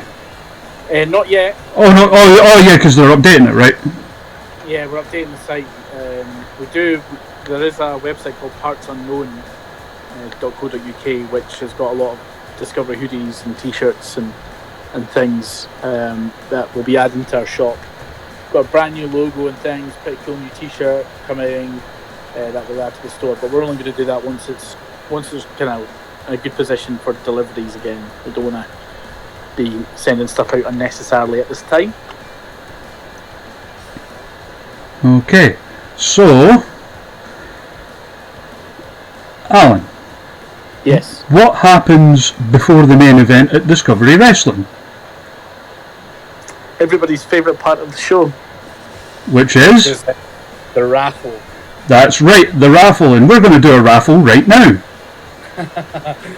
Well, Okay. of sorts. The closest we can do to a raffle, like given the setup we've got and everything. So if you look in the Discord chat, I have popped a link there. Okay, hang on. I'm pretty new to this. Okay, random name picker. Yeah, so if you click that, it should come up with a little roulette wheel. Ah. It's loading. Alright. Click to spin. Yes, that's all the subscribers to this channel. Okay. So, the prize is going to be, I have a huge backlog of codes for games on Steam that, I'll be honest, like, I've got too many games as it is. So, I will send the list of games that I have codes for to the winner. The winner will get to basically pick a bunch of them to have for themselves. Very nice. So, Very nice. So, without, Alan, would you like to spin the wheel? I have spun the wheel, and the winner. It's no ticket, so we can't do the running disco joke. Well, it depends who it lands on. Yeah, but the winner, their name is in white. Nice. And it's is it Draner22? Drainer 22. Okay, I don't think they're here at the moment, but I will message them later on and get that prize sorted out for them. Oh, well, there you go. And Congratulations if you won. and what the hell? One more spin. Who enjoys a raffle and is missing having a raffle at the show. Later this month on the Discovery Facebook page, we'll be having another online raffle where we'll be giving away a lot of Discovery goodies, including items signed by the Young Bucks and whatever else. We've got loads of goodies to give away, and we'll be doing that on the Discovery Facebook page later this month. We did one last month, the end of last month, really well. And all funds go towards keeping the disco going and helping us come back from this time, hopefully in July. Okay, Alan, would you like to spin the wheel one more time? Alright, okay. So we'll get two winners. Right, I'll go back on the thing here. Right, click to spin. It is Leo Salt. Oh, Leo. Again, I don't know if Leo's Hall is here, but I know that boy. He's a good lad, so I'll message him later on Twitter and get that sorted out for him. Hey, congratulations. And what the hell, one more. I mean, you always do free prize winners at Discovery, right? So. Yeah. All right. Back into this. Quick spin. Spinning that wheel. Making the deal. On. In fact, that person's already won. All right, so spin it again. Spin it again. Quick spin. And it goes to Aaron. Goes to who, sorry? Aaron Lee. Oh, Aaron. Aaron's a great guy. So, one sec, I'm just going to write those down. Oh, don't worry about it, Tigray. You're welcome here now. We're just about to have our main event of Alan's show. So that was Brainwar 22, Leo Salt, and who was the third one? Aaron Glade. Yeah. There we go. So, here we go. Main event time. Now, pump up the speed a little bit because otherwise 6-person tags tend to go on for a bit. Main event time. It can't go on as long as that 4-way. Holy cow. I shouldn't think not. So this is Alan's main event. It is Discovery Wrestling versus the World. I want to do an event like that. Well, obviously we've done a couple of events in the past where we've done Disco versus the Elite and Disco versus Dual Club type things. I want to have a Disco versus the World event where we'll have maybe run it as a kind of a Survivor Series type thing where we'll have several matches and then the winners of the matches take part in a style Survivor Series match at the end of the night. Oh, I like that idea. I always liked Survivor Series matches. So we could do like 7 matches. So on one side it's all Disco regulars, and then the other side it's all folks who've been invited in from wherever else that you've never seen in Disco before. And then it'll be called Disco versus the World. Mildly Amusing says if the poster isn't a WCW versus the World parody, I'll be mildly disappointed. That's a good shout. Tigray, this is not Riddle versus Angelico. They're teaming up, along with this man, Kenny Omega. This is a 6-person tag. For anyone that's wondering why this random team, it's all people who've appeared in Discovery over the past few years. Yeah. So this is the World team. This is three guys that have appeared in Discovery in the past few years. And then another team is Team Disco with Jam O'Malley coming out to Hathaway. Yeah.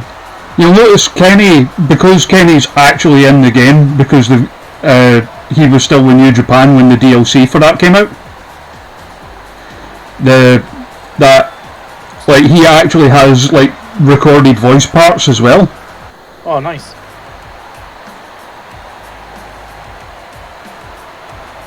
And Tigray in the chat says hello. Hello, hi. Tigray's a regular here. Good lad.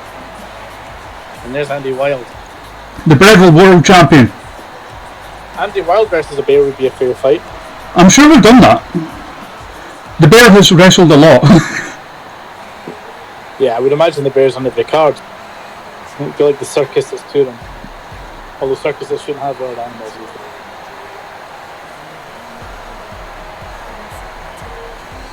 And then here's Dragging the arse at his entrance as usual. This has actual music we've got in there. Yeah. It's very, very addictive, that piano. It's very catchy, that music. The only thing is, and it's the reason that Angelico and Matt Riddle didn't have their music. You can't set the music for people you've downloaded unless you've got the mods. Right. I mean, some of them, when on the bit where you download them, it'll tell you if you save the theme in the music folder for the game under this name, then it'll work. But not everybody does that, unfortunately. I always do. I always make sure, hey, if you know the song and you want to put their theme in the game, you save it under this name and it'll work. But Not everybody does that.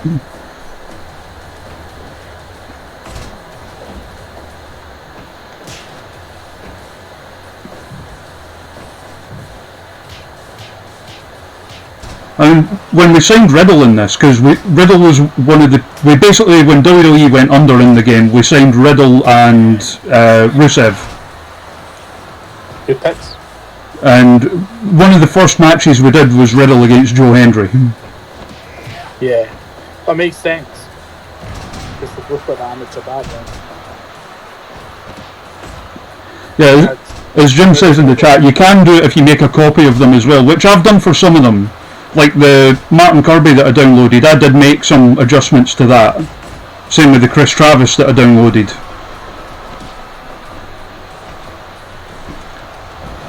Matt Riddle. He had quite a few appearances in Disco. Yeah, was it Mikey Whiplash and Joe Coffey? Yeah, and Dave Conrad.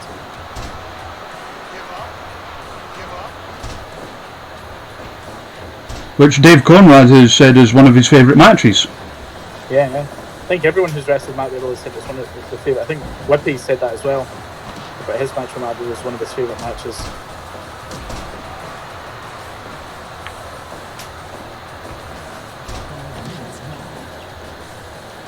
And it's because he wrestles in bare feet that, like, when he does kick someone, it makes that satisfying noise, you know?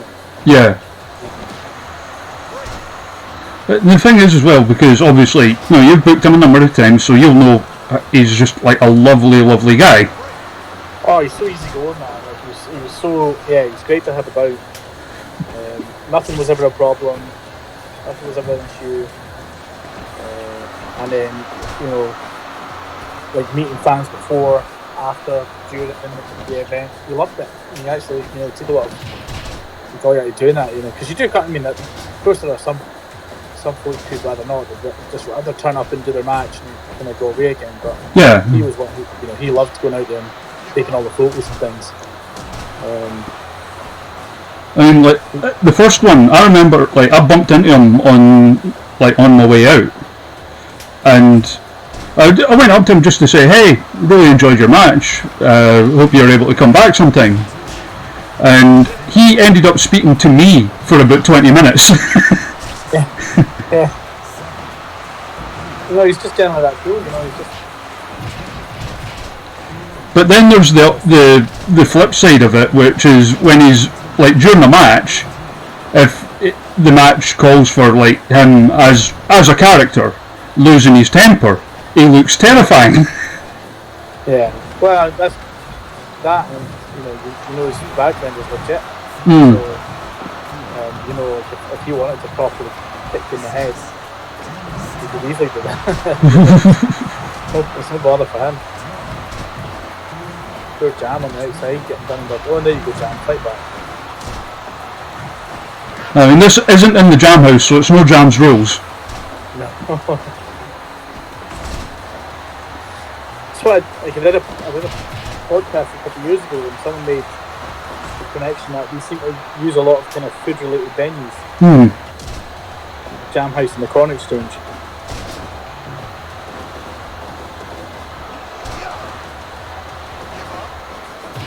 That was very Matt Riddle. Yeah. Dodge the cutter, arm lock. But look at Jam all over Matt Riddle.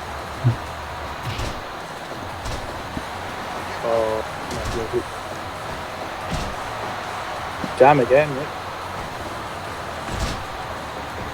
Again, I've tried to make him as Jam as possible. Oh, it's spot on. I'm Jericho. I remember, like, one thing that we tend to do after Discovery event, especially when we've been at the Jam House, is we all go to... Oh, Picante. Chippy. Cafe Picante. Yeah. I was going to say that's the one disco tradition we can't do today. Yeah. So one of the times Angelico was with us, we all went to Cafe Picante after the show, and we had a deep fried Mars bar, and Gene Money was with us, and Gene filmed it, and that made it slow motion, this really slow motion video of Angelico biting into a deep fried Mars bar looking satisfied, and G-Money says he's Angelico looked like the sexiest man alive. I mean, I remember being in there with, like, you know, yourself, Darren was there, Alana, because it was her birthday, I believe, with Riddle, Martina, Jean and Rob. Yeah. And, like, I believe that was Riddle's first chippy, Yeah, it was. Yeah. and he loved it. Yeah. Even the event Cody Rose was with us. There's on one you can see on one of the episodes of Being the Elite.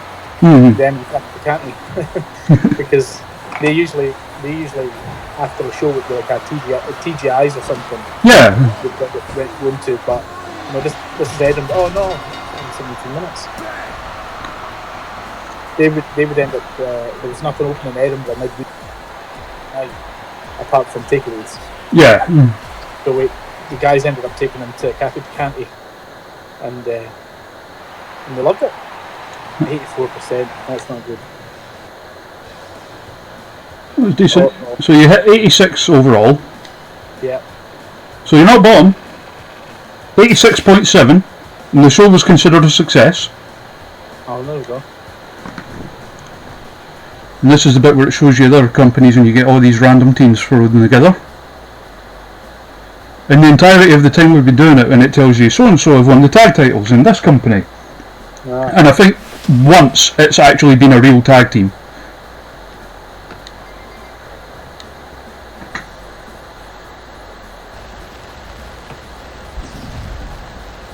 We're into September, my birthday month. Fred, I'm assuming that's Fred Yehi. Johnny wants a pay rise. Well, Johnny can get a pay rise. Tell Johnny about. I don't know who Johnny is. The streamer guy I was on about. Oh, okay. You know, the thing is as well,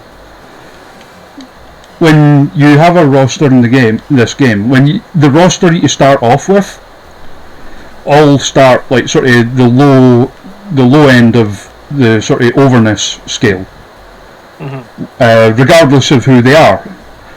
So even if you had like The Rock, if he was on your starting roster, he'd start at the bottom in terms of popularity. Basically, that's why David Arquette's one there is so low.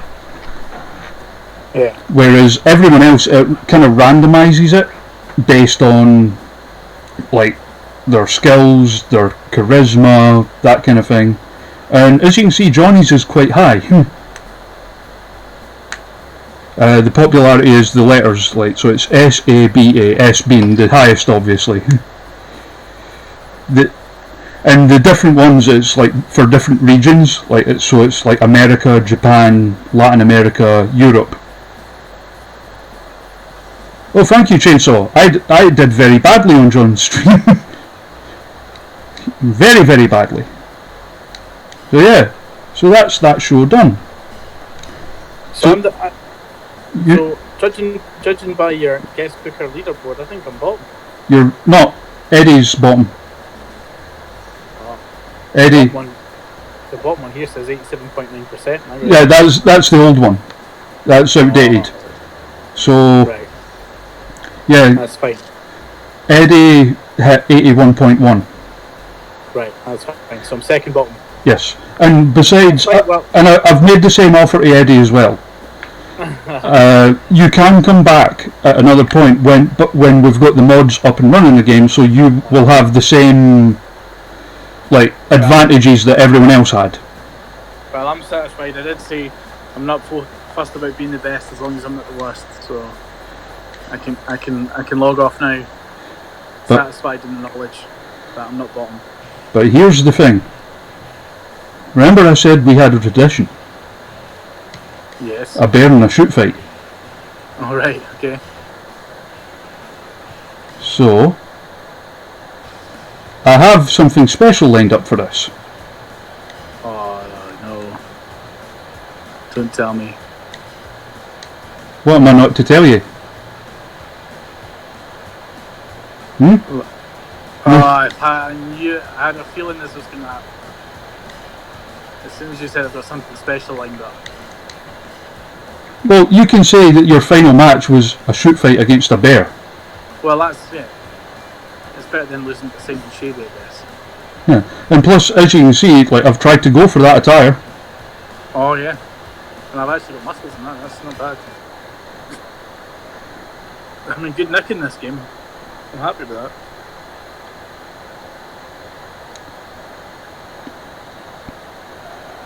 So here we go. Oh look. What? Oh, that's not a good start. Referee for the shoot fight, as always, is the giant from Twin Peaks. I don't think this match is going to last long. Oh look, I just slammed the bear. I'll say this: Aisha Raymond beat the bear. Has anyone else beat the bear apart from Aisha? Well, two of our made-up people, including the one based on me, have beaten the bear. The others to beat the bear are Chris Hero, Yeah. Tyler Bate, Yeah. Effie, Yeah. and inexplicably Brad Armstrong. Huh. See, I can believe that Chris Hero could beat a bear. Yeah, and I can believe Aisha beat a bear. She knocked the bear out with a headbutt. Hey, well, I'm quite impressed. I've not lost yet. Oh, Oh, this is the nice. bear playing spin. Right, choke him out. I'll be honest, I wasn't even going to do this, but like when I was like working on like creation stuff earlier, I saw that one of the faces in the game. I was like, actually, that looks kind of like Alan. So like, I was going to say it's pretty good. like And it busted, a lot busted open. of the custom faces in the game are. I don't even know who this one's meant to be, because most of them are like supposed to be real people. Like there's one that's clearly supposed to be Hulk Hogan. There's one that's clearly supposed to be Steve Austin, that kind of thing. And obviously they've got like updated ones now where they've got like people like Pac and the New Day and the Shield, people like that. Oh, I made it to round 2. I'm bleeding, but I made it to round 2. I think my guy's maybe Vader without the mask. It could be. I'll look it up, because there is someone who has made a list of who each one is supposed to be. Uh-huh. But you're holding your own. Of course, the commentator there. Need to get a Randy Valentine and a Darren Goss. Oh, Darren Goss against a bear. It would just be him giving it lip. Darren Goss, for anyone that doesn't know, by the way, is the Discovery Wrestling colour commentator. And a very nice man. Yeah, he's I guess like all of us, he's stuck at home, but he was stuck at home anyway because he's just had surgery on his knee. Well, yeah, because you had Jam filling in for him at the last show. Yeah, so I don't. Obviously, we'll have to wait and see when Disco can come back, but it'll be a while unfortunately, until we see Dossie back, because he's going to have to spend a long time recovering. It's pretty serious stuff. So, if anyone wants to send him a nice wee message on Twitter, make sure we're all thinking about him. So it's strange because there is only a small team that run Disco. There's only, there's only really a few of us kind of backstage that kind of know what's going on. Mm. And Gossie's one of them. So when he's not there, it's a big loss for us. Not just obviously from the commentary desk, but like for keeping me sane at shows. He's great for that. So we'll miss having him about our shows. Alan, you just beat a bear. Hey, there we go. With a suplex. That's because I beat the shit out of him.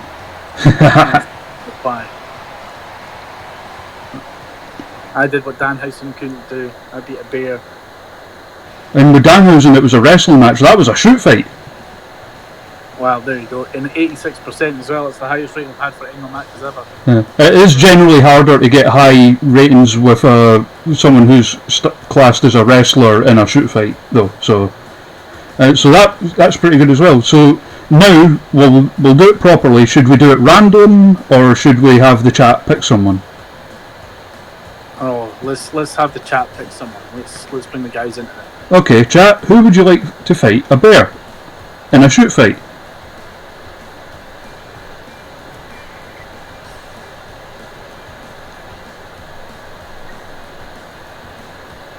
We'll let a few names come in, and then maybe we'll have 3 names from the chat come in, and then from those 3 we'll put it to a vote. Right. That's 2 names.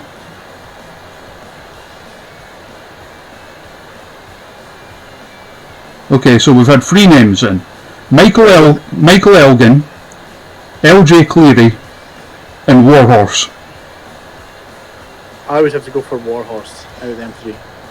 Okay, so let us know: Elgin, LJ Cleary, or Warhorse, people. I think Elgin would destroy the bear. But I'd like to see Warhorse. Well, we've had another shout for Elgin there.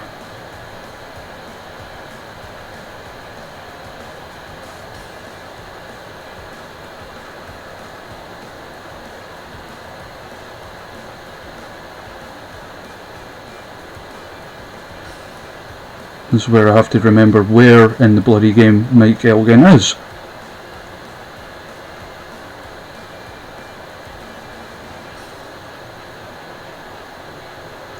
He should be under free agents. Oh wait, no, because he's with Impact now. Aye.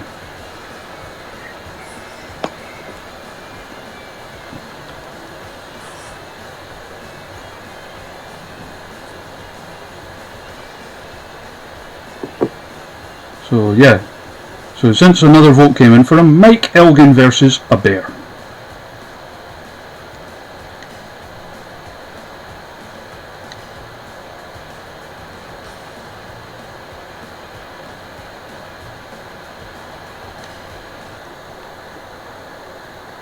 Now, if I can beat a bear, then surely Mike Elgin can beat a bear.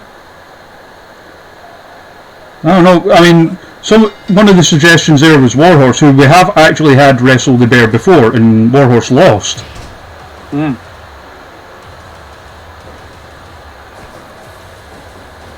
What would be your strategy for fighting a bear? Take his legs out. Try and keep it grounded. Stay away from his claws. And don't smell of honey. yeah.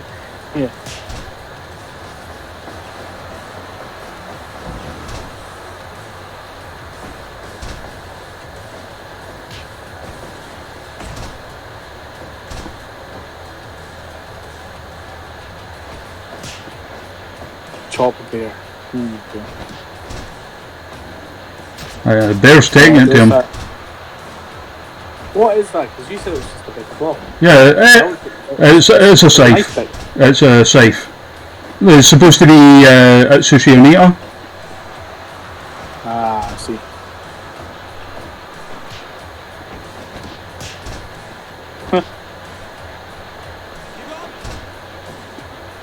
Chainsaw says he'd make peace with the bear and negotiate terms with him. Negotiate terms with the bear? Like, leave me alone and you can have this honey, maybe. Picnic basket. Or is that only in cartoons? I mean, it might be a nice bear. You know, like that episode of The Simpsons where the bears ended up looking after Maggie. Ah, true.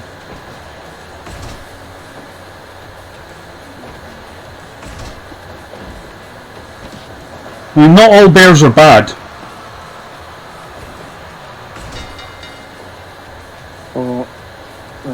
Right, we're into round 2. This is usually where the nitty gritty starts. This is where I destroyed the bear. Didn't just beat him. Destroyed him.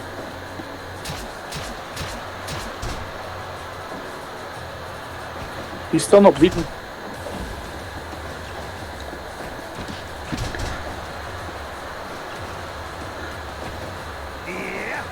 It must be that like training he did in the New Japan dojos. Toughen up the skin. Like calluses. It's working. Everyone else that's been hit with that move has bled straight away. And he's had it twice and he's not bled. That's one strong forehead.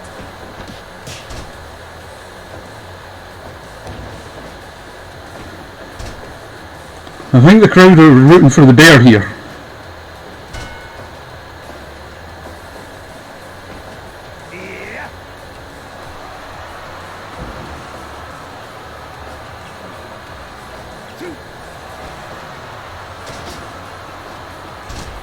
Try to roll and elbow a bear. What are you about, Elgin?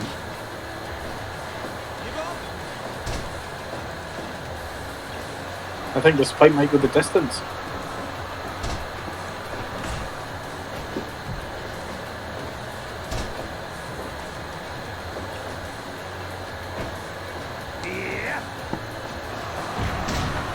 Spiral bomb, and the bear is just stood straight back up. No sold it.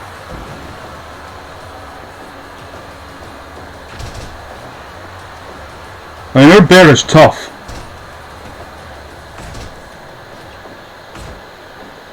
How many rounds are there? I think it's 5 rounds of 5.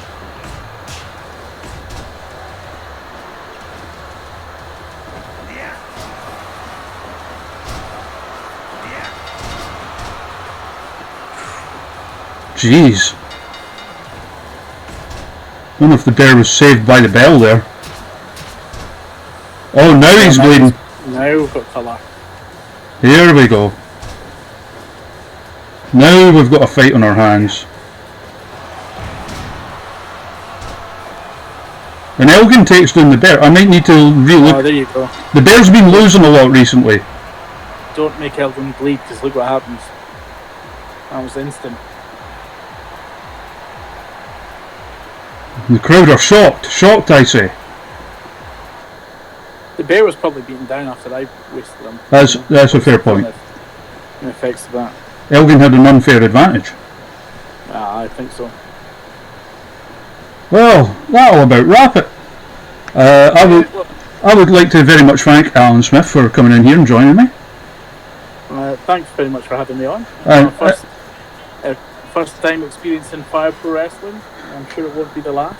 Yeah, I was going to say, if once we've got the mods back up and running, you're more than welcome to come back in and check, have another try with the same advantages that everybody else enjoyed. Yeah, I think we'll do that. I mean, it's usually, the update was done, I think, Thursday, and it's usually like a few days before the mods sort of, or the guy that makes the mods sort of catches up. I was hoping I'm hoping they'll be done in time for tomorrow, because I wanted to make a big spooky ring for Rosemary, and use that in the Fire Promoter mode. But nonetheless, thank you, Alan. And once again, for anyone who missed it, where can they find out about Discovery Wrestling? You can find us on our website, discowrestling.com, facebook.com/Discovery Wrestling, Twitter, our handle is @DiscoWrestling. I think it's Discovery_Wrestling on Instagram, and YouTube. You'll find loads of great matches, including a zombie lumberjack match on YouTube. Search for Discovery Wrestling and make sure you subscribe. Yes, I can vouch. I was there for most of them, so I can vouch for how fun they were. And yeah, that'll about wrap it. We'll be back tomorrow at the same time. We'll have Rosemary, aka Courtney Rush, joining us for a wee bit of guest booking. And on Tuesday, and beyond this one, we've got people that are going to come in. We just need to sort out days and what have you. We're going to have Sarah Marie Taylor coming in.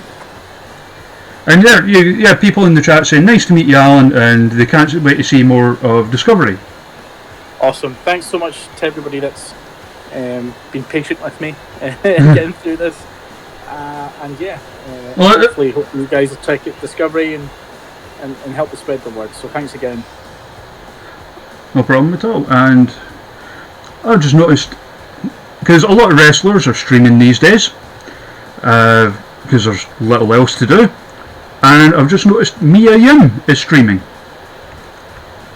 So let's raid her. That basically means we'll jump over to her, and all of the viewers that we have will end up in her channel, and go and tell them we said hello, and see you all next time. Bye for now.